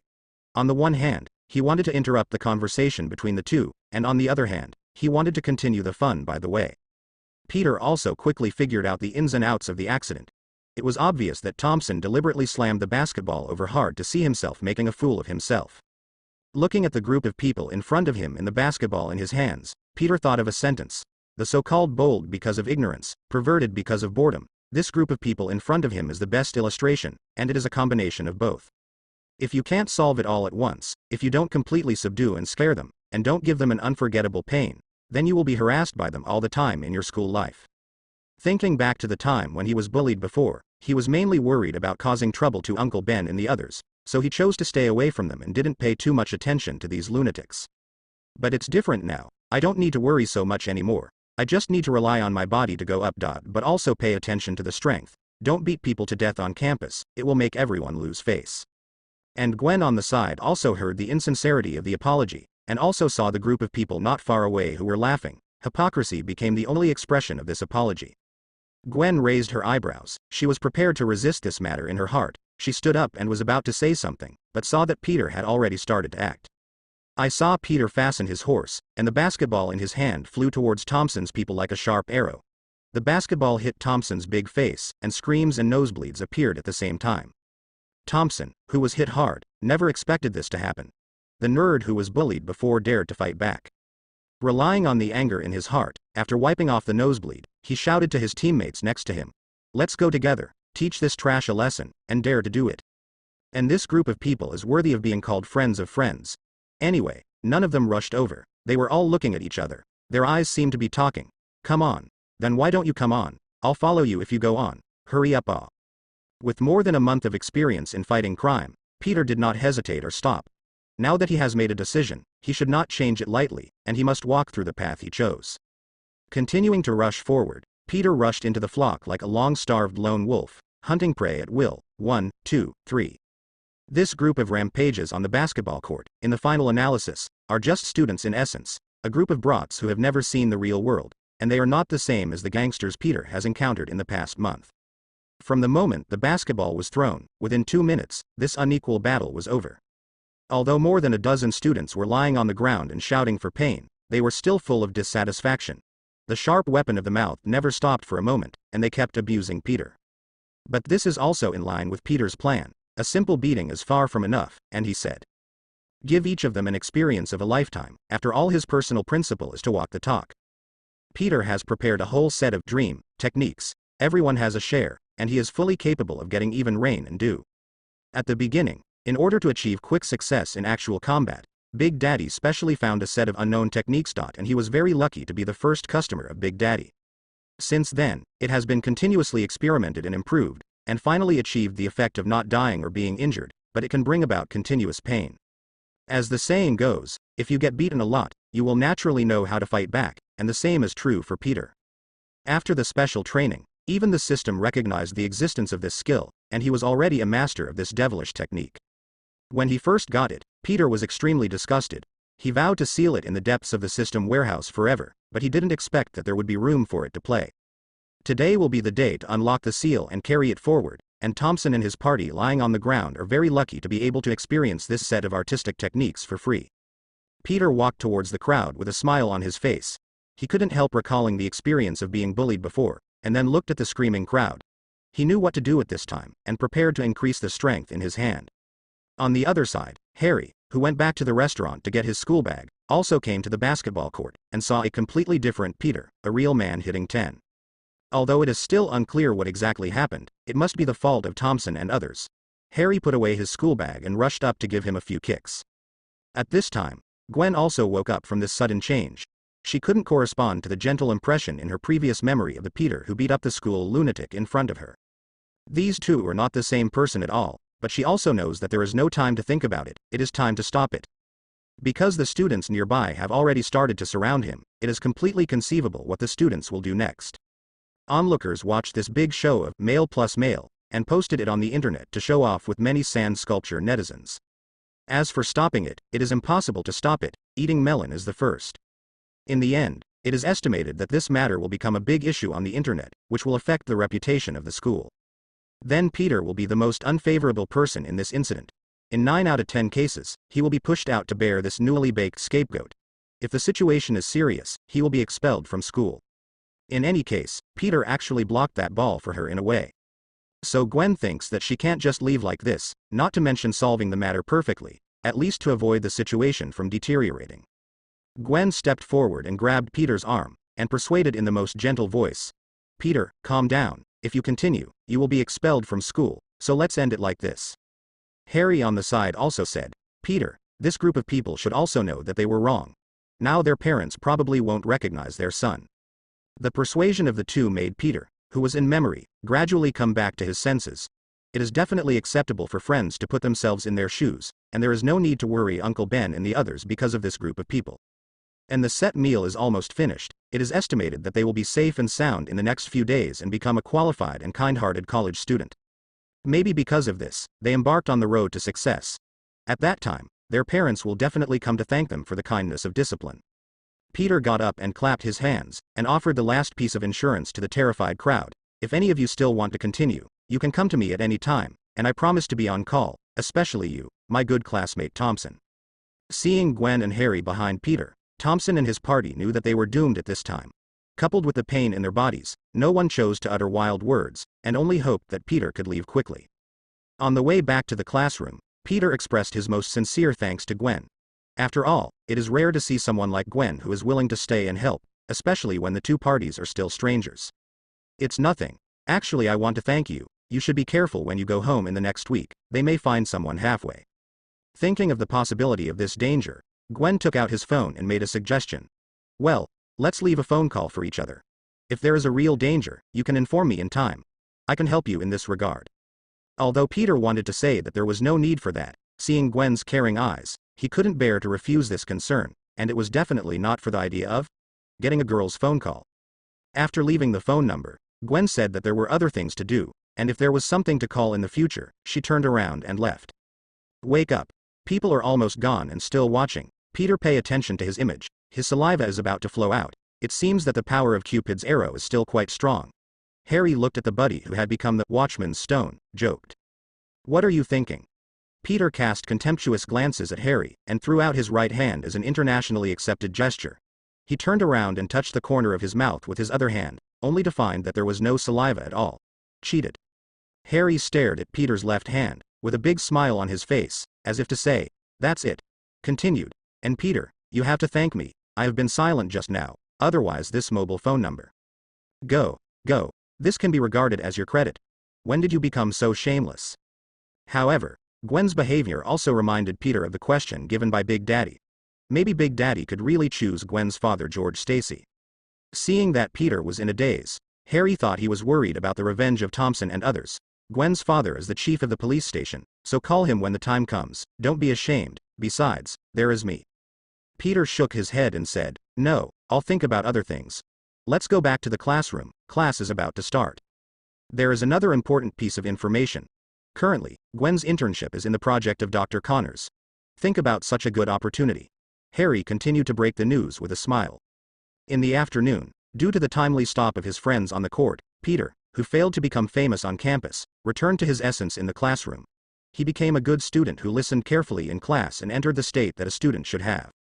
But after a class, he reluctantly expressed that there can only be one of the two between listening to the class and focusing, and they cannot be compatible and parallel for the time being. However, in the course of the afternoon, Peter also had a preliminary understanding of the knowledge he had mastered. The current learning difficulty is not high, but if he wants to return to the level of the previous master, he still needs to pay a lot of effort. On the other hand, Harry was also busier than he said. Before a class was over, the phone in his pocket rang 7 or 8 times. Peter, who was sitting by the side, faintly heard Harry mentioning words such as Stark and Stocks, but he was half asleep and half awake, and didn't think much about it. So during the recess, Harry asked the teacher for leave, terminated his status as a student early, and left the school. After school at night, Peter went home alone and nothing happened, and he got home safely. The first day of school was barely past, which made him feel a little uncomfortable, and even began to miss the miserable life a month ago. In this way, in the next week, Peter lived a life of 2 points in one line, with only 2 destinations every day, home and school. And at night, the plan of going out was also cancelled.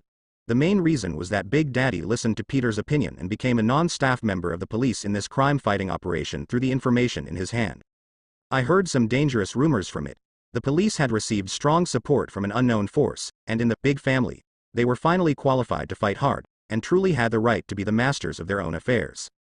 After all, rights are rarely supported, so the police made a unanimous determination to quell this incident as soon as possible and reverse the image of the police.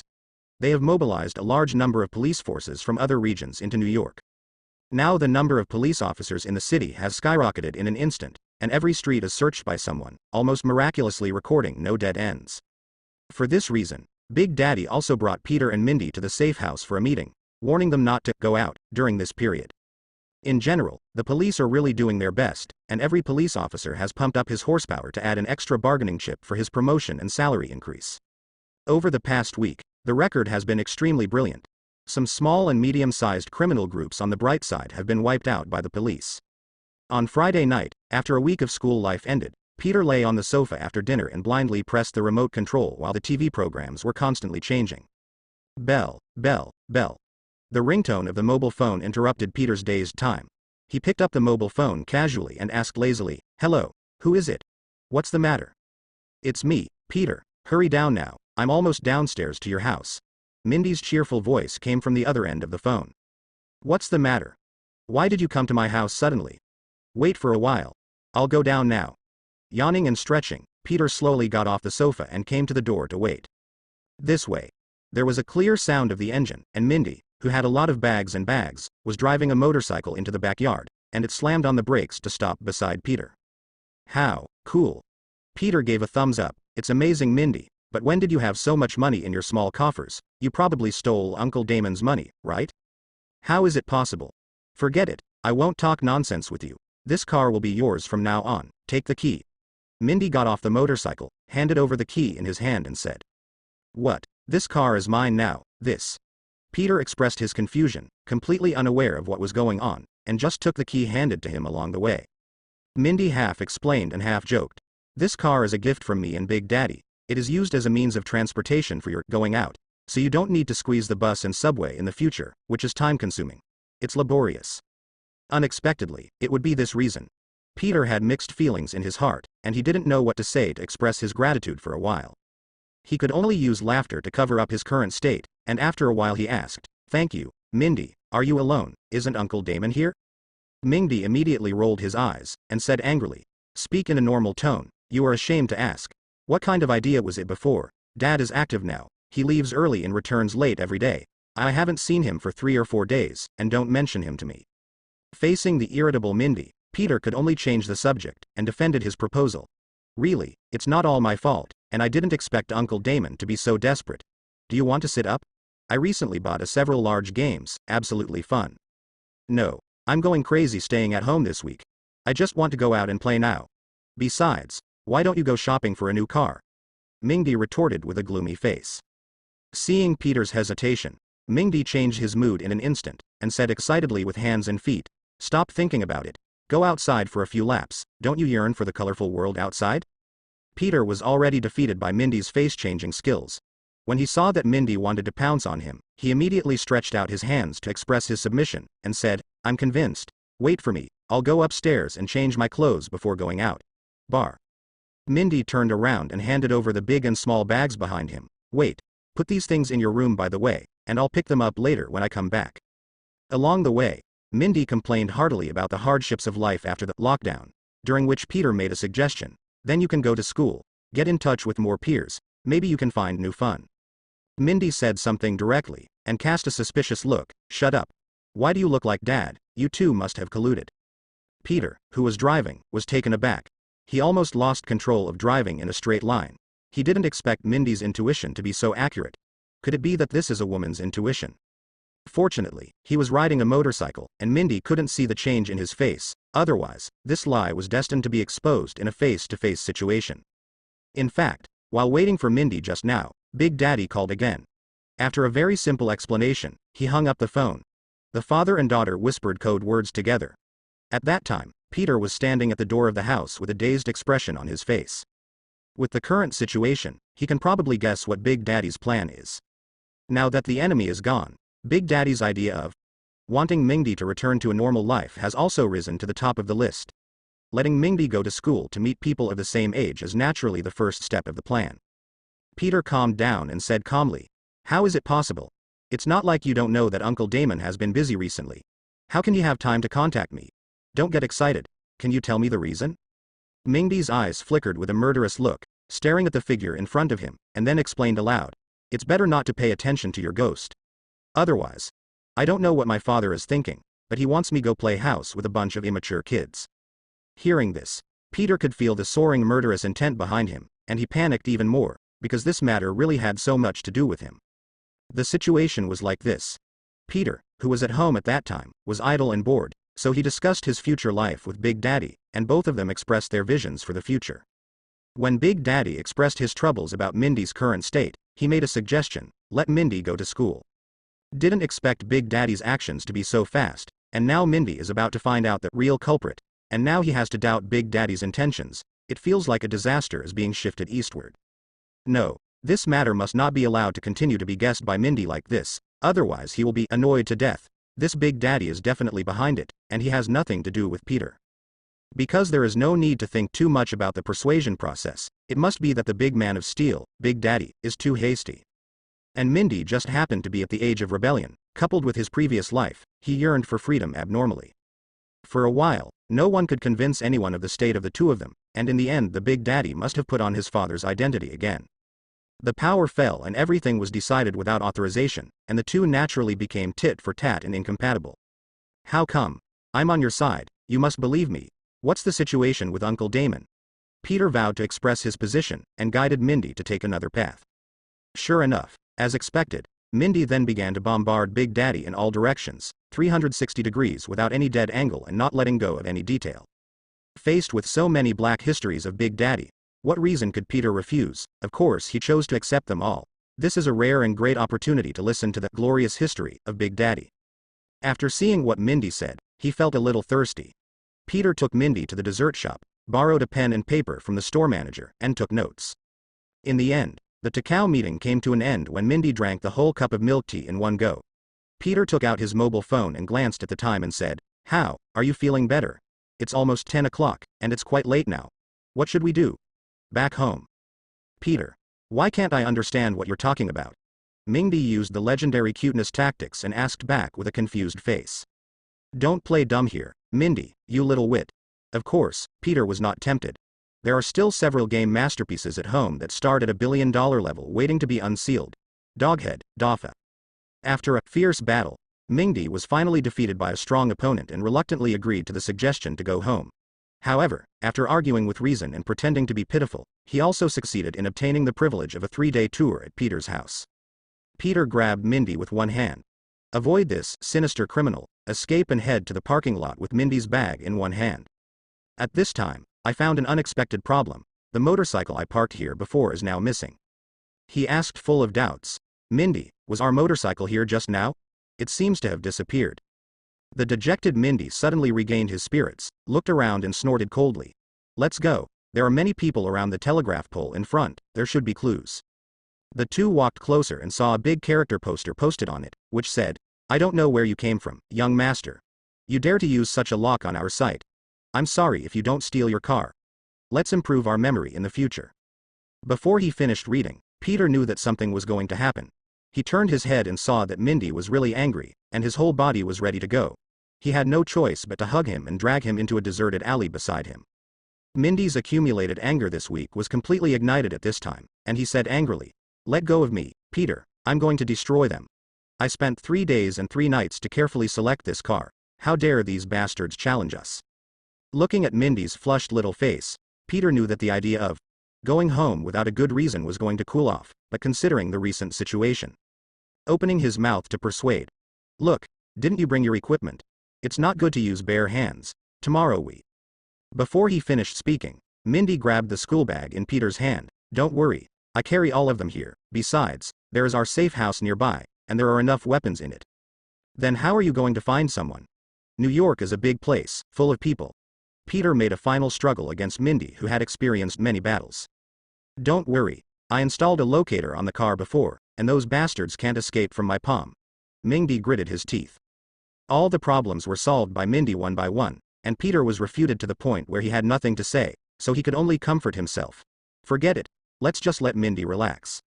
Peter first took out his mobile phone and sent a message to Uncle Ben and the others, so as not to worry about returning home late. He said helplessly, well, let's hurry up and set off to the safe house, let's go back early. Under Mindy's lead, the two came to the entrance of a sewer in a detour. Mindy took out a mask from his school bag and threw it to Peter, then dived into the sewer. Peter followed closely behind. After going down inside, I found that this sewer is much wider than expected. From the visual inspection, a normal-sized car can drive here without any problem. After walking along the sewer for about 10 minutes and passing through many rusty iron gates, the two finally reached their destination. Peter also found that the safe house was not large, only some weapons and first aid kits were piled on the table. It should be just a temporary foothold, and he was blindfolded. Mindy started to tidy up the backpack, stuffed the required weapons into it in an orderly manner, opened the laptop from the table and connected it to the mobile phone, tapped the keyboard with flying hands, and maps of various regions in New York gradually appeared on the screen. Staring at the screen, he analyzed. I started to activate the locator now and connected it. Now the position of the motorcycle is still moving, but the speed is getting slower and slower. He beckoned Peter to come over. Look, they should be arriving at their lair soon. According to the current trajectory of their actions, the destination should be the area around Hell's Kitchen. Time waits for no one. Let's set off immediately. Peter looked at the map in front of him and asked doubts, but there is still an important question. How do we go? There is still a distance from Hell's Kitchen, and we don't have a car. Don't worry. I've thought about it a long time ago. It just so happens that there is a road near here that leads to Hell's Kitchen. I walked with Big Daddy before, and there is no danger on the road. While changing into the equipment, Mindy patted his chest confidently and gave a guarantee. Although there was still an ominous premonition in his heart, Peter still chose to trust Mindy, finished dressing in a second, squatted down and said, "Come on, I will carry you forward, and we will try to get home before 12 o'clock today." Under Mindy's command, Peter started his journey in the sewers of New York. As he continued to advance, the surrounding environment became worse and worse, and water and domestic garbage could be seen everywhere on the ground. At the same time, he also discovered an extremely bad situation. The peculiar smell of the sewer was pervasive, gradually exceeding the level that the human body could bear. What's more, with the greatly enhanced facial features and the bonus of the battlesuit, at this time he is receiving 3 times the gift from the sewers in New York. Buy one get 2 free, triple the happiness, made him seem to see the truth of life, and he was about to lose himself here. The appearance of the fork in the road made Peter wake up a little bit, and asked in a low voice, towards Mindy, "How far is the exit from us?" Mindy's state is also close to the critical point, pointing to the front and typing on the mobile phone. "Turn right, there is an exit 3 meters ahead, and then you can touch the manhole cover, 1 meters up." Peter quickened his pace and started the final sprint. It can be said that he used up all his breastfeeding strength, just to leave this treasure place as quickly as possible. He didn't want to stay for a moment. Who? The 2 people who left the sewer were paralyzed on the ground like a salted fish. The surroundings were pitch black, and even the moon in the sky was temporarily covered by clouds, and only the 2 of them gasped in the dark night. Seeing Mindy's embarrassment at this time, Peter, who was usually oppressed by language, did not miss the opportunity, and the state of poisonous tongue was activated. "Mindy, your car is overturned. I actually believe you. I really didn't take my brains out today. I feel extremely regretful now. And it's a good thing I ran fast, otherwise tomorrow's gossip newspaper will have a share of both of us. Why did a man and a woman appear in the sewer in the middle of the night? What is the unknown story behind this? What is it?" As he spoke, Peter could no longer control his laughter. Faced with Peter's self-deprecating ridicule, Mindy couldn't help laughing out loud, and at the same time heard the uncontrollable laughter. She seemed to see the next situation of arrogance and loss of power. At that time, Peter was the one and only existence, and she had to go home if she wanted to go home. She had no right to refuse, because she made a major mistake. In order to prevent such a tragic thing from happening, Mindy first took a deep breath to calm himself down. Then he explained, "I came to Hell's Kitchen with my father a month ago. The taste of this road before was not so exaggerated. I also didn't expect such a big change in 1 month." Then quietly laid a deadly trap. "Peter, take a look around. Do you feel that this neighborhood is unusually familiar?" Laughing wildly, Peter obediently stepped into the trap like a hare dazzled by victory, looked around and replied subconsciously, "Really, it's really familiar. This place seems to be." Seeing the prey falling into the trap, Mindy naturally wouldn't be merciful, and quickly launched the final blow. "This is the place where you stayed stupidly for a week a month ago, so you don't feel familiar with it. You were really so familiar back then. Silly and naive, as it is now." Mindy's contemptuous eyes and regretful tone caused continuous critical damage to Peter in an instant, and the laughter stopped at lightning speed. "Haha, that was just an accident." Peter quickly changed the subject. "Mindy, should you go or not? You smell really bad now. Why don't you go home and clean up first?" Seeing that the situation was under control, Mindy naturally had no interest in continuing to argue, and expressed his attitude in an angry tone. "Go. How can you not go? It's right ahead. I'm going to take those bastards to the sewer for a while. 3 days and nights." Speaking of which, Mindy turned on the phone to confirm the location. A smile spread across his face, and he said excitedly, "The bastards are not far ahead, Peter, let's set off immediately." Looking at Mindy's eyes full of murderous intent, Peter knew that if no one was caught tonight, the topic of going home would probably be impossible to come up. Even without going to bed, it is possible to fight until 6 o'clock in the morning. Nodding his head, he echoed, "Let's go, hurry up." The infrastructure in this area is worse than it was a month ago, when there were still a few streetlights that could shine. But now the whole street is plunged into darkness, and the parts of several street lamps must have been dismantled and sold. But it wasn't a problem for Peter. On the contrary, this environment also brought a benefit. He didn't need to care about the cameras on the street, and he flew over like a swing with spider silk along the way. At this moment, Mindy, who was staring at the phone, frowned, patted Peter on the shoulder and said, "Peter, something seems wrong here, we need to stop and check the surrounding situation." After hearing that, Peter landed immediately without the slightest hesitation. After all, Mindy wouldn't joke about this kind of thing. Putting Mindy down, he asked, "Mindy, what's the matter? Do you find anything wrong?" "I don't know, it's just an intuition. The after effect of the sewer smell just now is too severe. My mind is blank now," Mindy said weakly. Seeing Peter's confused face, Mindy picked up the phone and opened the map to analyze. They are in a state of stopping now, and their position is less than 2 kilometers ahead. But logically speaking, they shouldn't stop at that position, and the timing of the stop was too sudden, as if being attacked by someone. After speaking, Mindy seemed to think of something, stared at the red dot on the phone and fell into a state of contemplation, unable to extricate himself as if he had entered a maze of thinking, and could not get out for a long time.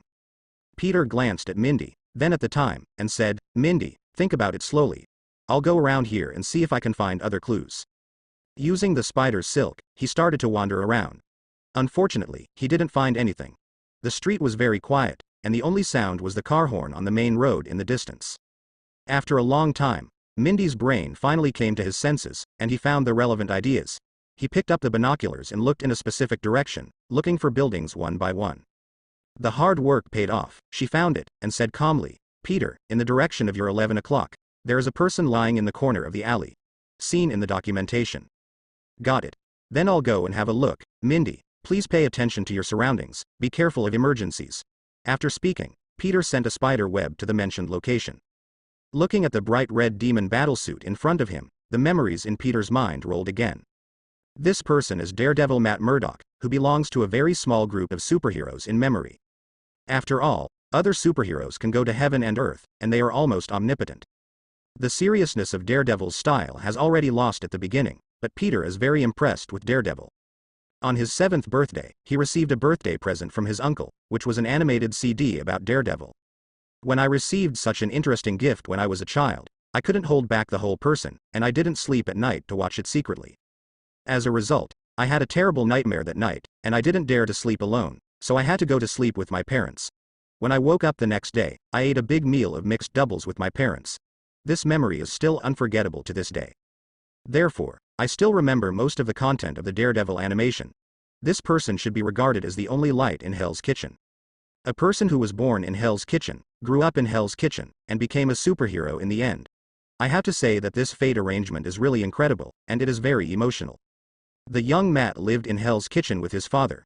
Because of an accident, his eyes completely lost their light, and Matt became a blind man who could only live in darkness for the rest of his life.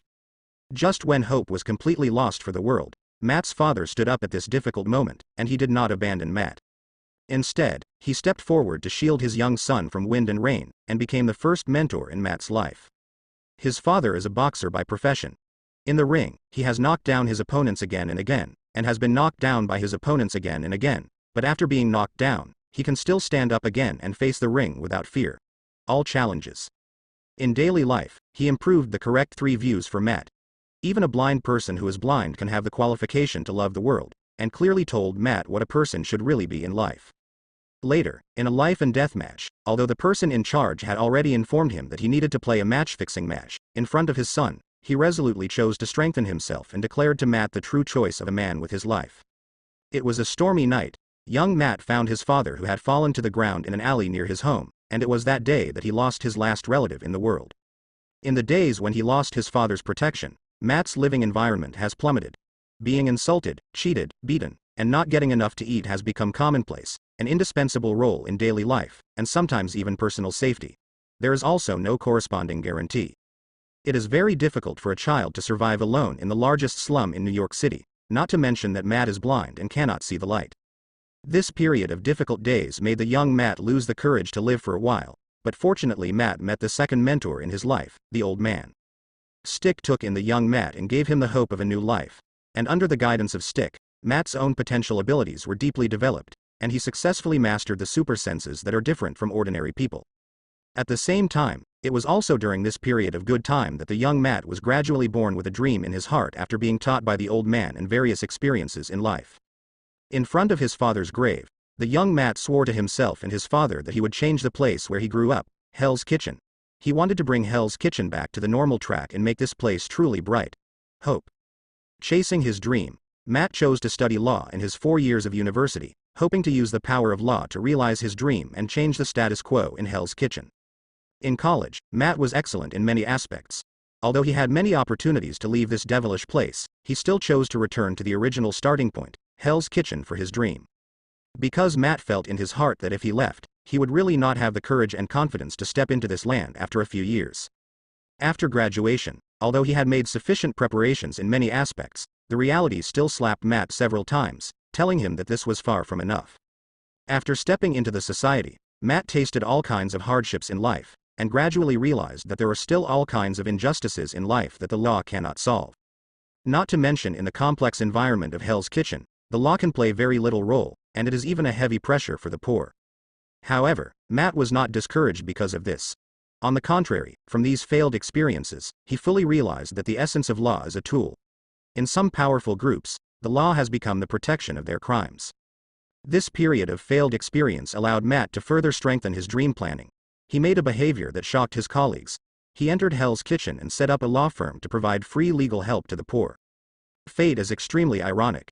It was also on a rainy night that Matt used his power beyond ordinary people to save a woman, and that night he officially became the light in the dark, Daredevil.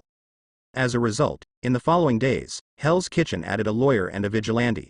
During the day, Matt was a rookie lawyer whose career had just started, and at night he put on a mask and became a vigilante, fighting crime in the dark and guarding the party land. I remembered Peter. He is Daredevil. This man has a very strange style of doing things, but Dad said he is barely a good man. What is his situation now? Mindy's question made Peter come out of his memory. At the same time, the system also came out to join in the excitement. Congratulations to the host for triggering the task. Childhood memories. Childhood memories. Please help Daredevil, a fool in the eyes of the world, get out of trouble. Task reward. Sea-level general draw once. Please note that there are many unknown things hidden behind this mission. For the system's shameless predictions, Peter couldn't even have the desire to complain. It was too much time and energy. Isn't the story behind every superhero who can be called a superhero like this? After turning around and looking around, Peter couldn't find anything that could be used as a bandage, so he could only throw a large amount of blue flame-style spider silk at Matt's wound, replacing quality with quantity, which barely stopped the large-scale blood loss. However, the biggest problem still hasn't been solved. The wound on the abdomen is still too serious. The effect of the spider silk is only to delay time. The secondary bleeding of the wound is only a matter of time, just like an active volcano that may erupt at any time. If you want to really avoid the call from the god of death, you still need to rush to the hospital for professional treatment in time. Mindy. I remember there was a medical kit on the table just now. Did you put it in your school bag? Peter. Listen to me now, I've found the answer. Mindy's urgent voice came. You take people out of the place as soon as possible. People around here are already watching us, and I'm also approaching you. Okay. I'll rush over to meet you right away. This reminder made Peter realize that he had made a major mistake. Even though they had already seen Daredevil being seriously injured and unconscious on the street, they didn't expect his enemy to be nearby. The next situation is clear at a glance. Daredevil was seriously injured, so the enemy must not let go of this great opportunity, and will definitely come to him, sending the final blow and a trip to hell. And what Mindy feels at this moment may be the person who is being searched, which also means that he may encounter an enemy at any time. Thinking of this, Peter lifted the seriously injured Matt and fixed him behind his back. Although I don't know whether it will speed up the second bleeding of the wound, but at this time, I don't care so much. I can only apologize to Matt in my heart. After all, an enemy who can seriously injure Daredevil is almost invincible to Mindy, not to mention that Daredevil's enemies in his memory are never alone, usually accompanied by a dozen younger brothers. Once Mindy is careless, the possibility of meeting God tonight will be as high as 100%. By then, Peter will really have no face to go back to see Big Daddy. All kinds of ominous predictions in his mind made Peter speed up his movements again, and Matt behind him couldn't help coughing slightly. Looking back, he was still in a coma, as if it was just the body's stress response, simply expressing that the wound was pressed. Prompted by this sense of crisis, Peter completed the reinforcement of Matt as quickly as possible, and rushed over immediately after launching the spider silk. Fortunately, the distance between the two was not too far. After 10 breaths, Peter had already seen Mindy's figure. The situation predicted in his mind did not happen, and he was about to relax with a breath in his heart. The scene has changed again, and this time the development of the situation looks a little bad. I saw one strange figure after another gradually appearing around the corner, blocking the way for Peter and Mindy to meet. The uniform black and red clothing, the weapon in his hand, and Matt who was injured on the back reminded Peter of their true identities. They are Daredevil's most difficult enemies, ninjas from the hand. Each of them is a master of weapons, proficient in various fighting skills and assassination methods, and is known as the sharpest minion of the hand. Peter couldn't help feeling a headache. If I remember correctly, these ninjas have become a group of monsters. Life and death, pain, and emotions no longer exist in them. The most important point is that they achieve immortality in some way, and this is the most difficult part of the hand. Looking at the group of ninjas who were staring at each other, Peter did not throw Matt to Mindy, but threw out spider webs again to reinforce Matt behind him. If Peter did not predict wrongly this time, then Matt behind him will be the key to breaking the deadlock. After the reinforcement was completed, Peter immediately exposed Matt behind him. As expected, compared with the two, Daredevil was their first target. The eyes of most of the ninjas were attracted, and they stared at Peter indifferently. They should be staring at the unconscious Matt, but there were still 4 or 5 ninjas around Mindy, in order to further relieve Mindy's pressure. Peter decided to play a bigger wave, to add fuel to the fire, and reminded loudly, "Hey guys, look over here, look who is Daredevil, come over to me, I'm going to call Daredevil, leave it to you." As soon as the words fell, more than 30 ninjas formed an arrow and charged at Peter like jackals who had been hungry for a long time. The sharp steel knife in their hands was particularly dazzling under the moonlight. Facing the assault team with more than a dozen steel knives, Peter was alone with his bare hands and a seriously injured person on his back. Naturally, he would not choose to go head-to-head with the ninja and force him to fight. After all, the reason why human beings can stand on the top of the earth and stand out from the crowd is mainly because human beings have learned to use weapons, and with the help of weapons, they can complete that miraculous and shocking reversal. Peter kept retreating and quickly throwing out a lot of spider silk, delaying the progress of the ninjas, while observing the surroundings to find favorable terrain, preferably a quick battle. He knew that he couldn't delay any longer, because the support of the Hand Society might be around, and they might arrive at any time to attack Peter. At that time, even if he can hit 100, it will be difficult to escape, not to mention the injury on Matt's body cannot continue to drag on. Looking around, Peter's eyes finally brightened. The alley 20 meters ahead to the right fits the battlefield in his mind very well. The narrow terrain can fully reduce the ninja's number advantage, and there are a few crumbling light poles beside the alley exit, which can just be used as weapons, and the length of more than 2 meters is enough to offset the sharpness of the steel knife.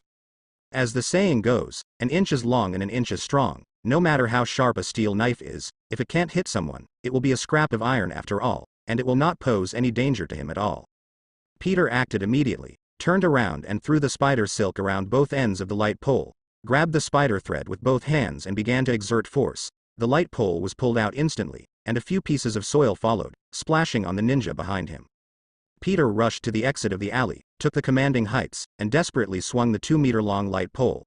With the advantage of the length of the light pole, he delivered a headshot to every ninja who came. Under the blessing of various factors such as the swaying of the huge force and the acceleration of the height, the kinetic energy of the light pole has reached its peak. Here, Peter played the momentum of "one man guards the gate, 10,000 men do not open." With the dance of the light pole, those ninjas who tried to use the sharpness of the steel knife to cut off the light pole were all knocked out without any accident. Some even directly exceeded the limit of the body's tolerance, and the whole person disappeared directly into ashes in place. However, this group of ninjas is also worthy of being called the sharpest minions of the hand, with extremely rich combat experience. After a few rounds of confrontation, they found that they could not break through, so they changed their combat plan without a trace of hesitation. The remaining ninjas quickly dispersed and began to attack from all directions like a pack of wolves. Their attacks were like waves of ebbing seawater, and each knife was a fatal blow. The situation took a turn for the worse, and the light pole, a sharp weapon on the battlefield, turned into a piece of useless scrap iron in Peter's hands. It could no longer bring much help, but further restricted the flexibility of the battle. Peter immediately threw the light pole out, letting the light pole play its final role. The light pole pierced through the sky like a bolt of lightning and instantly pierced through several ninjas in front of them, turning them all into ashes. Although the number of ninjas is gradually decreasing, the current battle situation is still not optimistic for Peter. Because the remaining ninjas were not affected by half a dime at all, they still had a face like facial paralysis, waving the steel knife in their hands expressionlessly. It seems to illustrate their determination. Their first goal has never changed, that is to bring back the seriously injured Daredevil at all costs. In the sea of knives, Peter managed to see all directions and listen to all directions. He has turned into a seagull soaring in the storm. Every second is a thrilling moment, and people can't help but sweat for him. Hey, everyone, don't be so excited. Look at Daredevil. Peter stimulated the ninja as much as possible through words, while looking around for new favorable terrain. Peter raised his eyes and looked up, only to realize that his actual combat experience was still too little, which limited his combat thinking. Isn't midair his natural home field? After another escape without any risk, Peter threw out the spiderweb to the tall building in front of him. Exerting all his strength, he started to take off. Not to be outdone, the ninja followed closely behind, and used teamwork to perform a perfect level of parkour to catch up. If you looked at it from a distance, you would think it was performing a large-scale flying magic, and the picture was very exciting.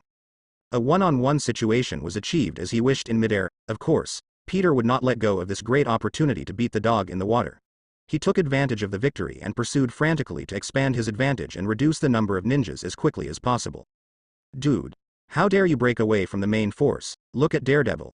Whenever he saw a ninja wanting to back down, Peter would definitely say something, and of course all the responses he got were ruthless faces, eyes full of murderous intent and a bold death charge.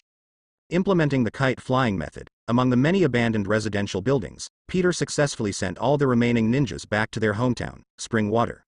Just when he thought it was about to end, several ninja figures suddenly appeared in the shadows, roaring in his heart, this group of hands is really shameless. The ninja once again surrounded Peter, and the time passed by every second, and the two sides began to fall into a stalemate. Peter couldn't get rid of the ninjas in the shortest time, and the ninjas also couldn't take away the seriously injured Daredevil from Peter. At this time, the idea of retreat had begun to appear, and gradually gained the upper hand in his mind. Peter knew clearly that if the Hand Guild could not be solved at the root, then even if all the ninjas were wiped out tonight, it would be useless. Because this group of ninjas is just a batch of tool people on the assembly line for the Hand Association, as long as there are sufficient resources and time, the Hand Association can summon a large number of ninjas again at any time. But as far as the retreat itself is concerned, there is also a problem that Peter cannot avoid, that is, can he and Mindy plus a seriously injured Matt, such an obvious trio, get rid of the tracking of these ninjas in this area? In this regard, Peter's confidence is obviously insufficient. After all, this group of ninjas come from the notorious Hand, and they have various tracking methods that emerge in endlessly. At that time, if there is an extra event, the Hand will find out his true identity, and the harm will be unpredictable. This is something Peter has to consider. This world is already a real world for Peter. He is no longer the bystander that he was at the beginning, and he can leave at will. Now he has become a participant in this world. Now that he has stepped into this vortex, fate will never allow you to leave easily. On the other side, the ninjas also noticed Peter's intention to leave. Their eyes gradually turned red, and the attack began to move towards Matt behind them. The rhythm of the battle slowly began to lean towards the ninja side. Various life-for-life attacks and Matt's re-injury forced Peter to focus more on defense. Looking at the group of cold-blooded machines in front of him, he couldn't help but feel irritated. Although the group of ninjas had been sent back to their hometown by Peter to rest one after another, the continuous fighting made Peter realize one thing. This seemingly life-and-death situation is just an illusion deliberately created. Their real purpose is to delay time and wait for nearby support. However, Peter also found an opportunity from it. Several fatal attacks from behind did not escape, but Matt's final injury was only a minor injury. At this moment, Peter knew that he had to make a decision as soon as possible, and he decided to gamble with this group of ninjas that what they needed was a living Daredevil. I can only say silently in my heart, I'm sorry, brother Matt, I didn't expect to rely on you in the end to be able to pull the tide. He threw out the spider silk again to wrap Matt's body up and down, especially the heart, head and other important parts with a lot of spider silk. The final result was like a mummy, and Matt was perfectly entangled by the spider silk. Peter began to implement the plan to use Daredevil as bait, but fortunately, things developed exactly as expected. The ninja's first choice for Daredevil is to catch him alive, and he won't kill him on the spot until the end. Under the premise that Matt acted as a bait, the ninja's attack began to be a little weak, and the ninjas did not expect that the target would be delivered to them, and the body had already made a decision first. Taking advantage of this favorable situation, Peter punched one ninja, and quickly beat all the remaining ninjas to ashes. This encounter finally came to a temporary end. Even at this moment, Peter did not relax his inner vigilance. he continued to observe his surroundings and found no traces of the ninjas before leaving with peace of mind. After getting rid of this group of difficult ninjas, Peter immediately picked up the earphones and sent out a message that he was about to go back, hoping that Mindy could persist for a while. At the same time, I also found that the time has only passed 10 minutes, and it is possible to make mistakes in the perception of time in a state of concentration. But this is a good piece of good news. After the fueling, at that time, through the corner of his eye, Peter could confirm that there were only 3 or 4 ninjas left around Mindy. It should be possible to deal with it for about 10 minutes. Maybe Mindy achieved a counter kill all by himself. There is nothing wrong with it. Mindy's strength is still worth looking forward to. Peter, who was swinging in midair, found out the direction when he came. At this moment, there was only one thought left in his mind, that is to find Mindy as soon as possible, and get out of Hell's Kitchen as soon as possible. Hold on, Mindy, I'll be right there. On the other hand, when Mindy saw a large number of ninjas in strange costumes not far away, he knew that something was wrong. Just as he was about to gather to discuss countermeasures, he found that Peter had led a large number of ninjas away. Mindy's experience is also extremely rich, and he instantly understood Peter's good intentions, calmed down his mood as quickly as possible, and put his body into the best combat state. She knew that the most important thing now was to deal with the remaining 3 ninjas and kill them with all her strength, or fight with the ninjas to delay Peter's return as much as possible. She didn't choose to run away blindly, because when facing a strong enemy, it is extremely stupid to expose her back without any cover. Mindy calmly observed the 3 struggling ninjas in front of him. He could feel the ninjas' hesitation, and they looked in the direction Peter left from time to time. Slowly stepping back step by step, walking towards the alley next door, keeping the noise to a minimum, so as not to disturb the thinking of the 3 ninjas, maybe this battle can really be avoided. It seems that the characters in Peter's hands are really very important to them. Mindy memorized this information silently, and it may be possible to use it in the future. As the distance of Mindy's back continued to increase, the 3 ninjas gradually came to their senses, their expressions still dull, but they all looked at the only stranger on the field, Mindy. The gaze made Mindy realize that this battle is inevitable, and that the real challenge is coming. Life or death depends on the reaction in the next few minutes. Without any verbal communication, the 3 ninjas had reached a consensus. The 3 of them charged in a team, trying to kill the target with one blow. Mindy immediately accelerated the speed of movement, expanded the distance between each other, held the pistol tightly and fired bullets towards multiple corners. The bullets were like the last key to open the mechanism. A burst of thunder-like sound began to sound and the smoke gradually enveloped the surroundings. Looking back, the 3 ninjas were all in the sea of flames at this time. It turns out that during the time when the ninja was hesitating, he had returned to the previous safe point, and Mindy, who had received the true biography of the Big Daddy, had already set up a series of grenade traps here. Seeing that the ninja had triggered the trap, Mindy still didn't relax completely, but this time there was no need to continue retreating, and he would be caught up sooner or later, so why not use the trap to kill the 3 ninjas directly? After changing his combat thinking, Mindy adjusted his position, pulled out his pistol, and quickly pulled the trigger at the trap. It has to be said that this decision was extremely correct. Although the 3 ninjas were in a disabled state after experiencing moderate injuries from grenades and sea of fire, they had not yet reached the critical value of death and did not just fall down. On the contrary, it was very insidious, directly resisting the state of being burned by the flames, crossing the sea of flames, and continued to rush forward without making a sound, trying to make Mindy let down his vigilance. The moment the 3 ninjas rushed out, the bullets appeared just right, and Mindy aimed at the key points such as the head and chest of the ninjas to the greatest extent, preventing the ninjas from getting out of the trap and maximizing the damage. Under the obstruction of the bullets, the 2 ninjas fell down together and turned into ashes. It was this that made Mindy stunned for a moment, and at the same time allowed the last ninja who was seriously injured to escape from the trap and return to the ground. Into the dark. Mindy knew that the situation had reached the most dangerous situation. She wanted to fight the ninja head-on. Fortunately, the ninja was injured, which left her with a chance to fight back. A figure flashed in front of him. This was a ninja's tentative attack. He was looking for Mindy's flaws. Once found, the next blow would officially announce the target's death time. And Mindy quickly switched the weapon in his hand between square inches, and chose the samurai sword. He adjusted his position in small steps, firmly grasped the handle of the knife with both hands, and looked around calmly. One knife after another, Mindy, who stretched his spirit to the limit, mostly escaped without any danger, but there were also a few knives that he did not dodge. The most obvious injury was a butterfly knife on his arm, but fortunately, none of these wounds were in a serious state and did not have much impact on the action. However, after being tested many times, Mindy also found a piece of good news. The ninja's injury was more serious than expected. Therefore, at this critical moment, you must stabilize your mentality and stick to the original combat idea of protracted warfare. You can pursue a fatal blow, but it is not necessary.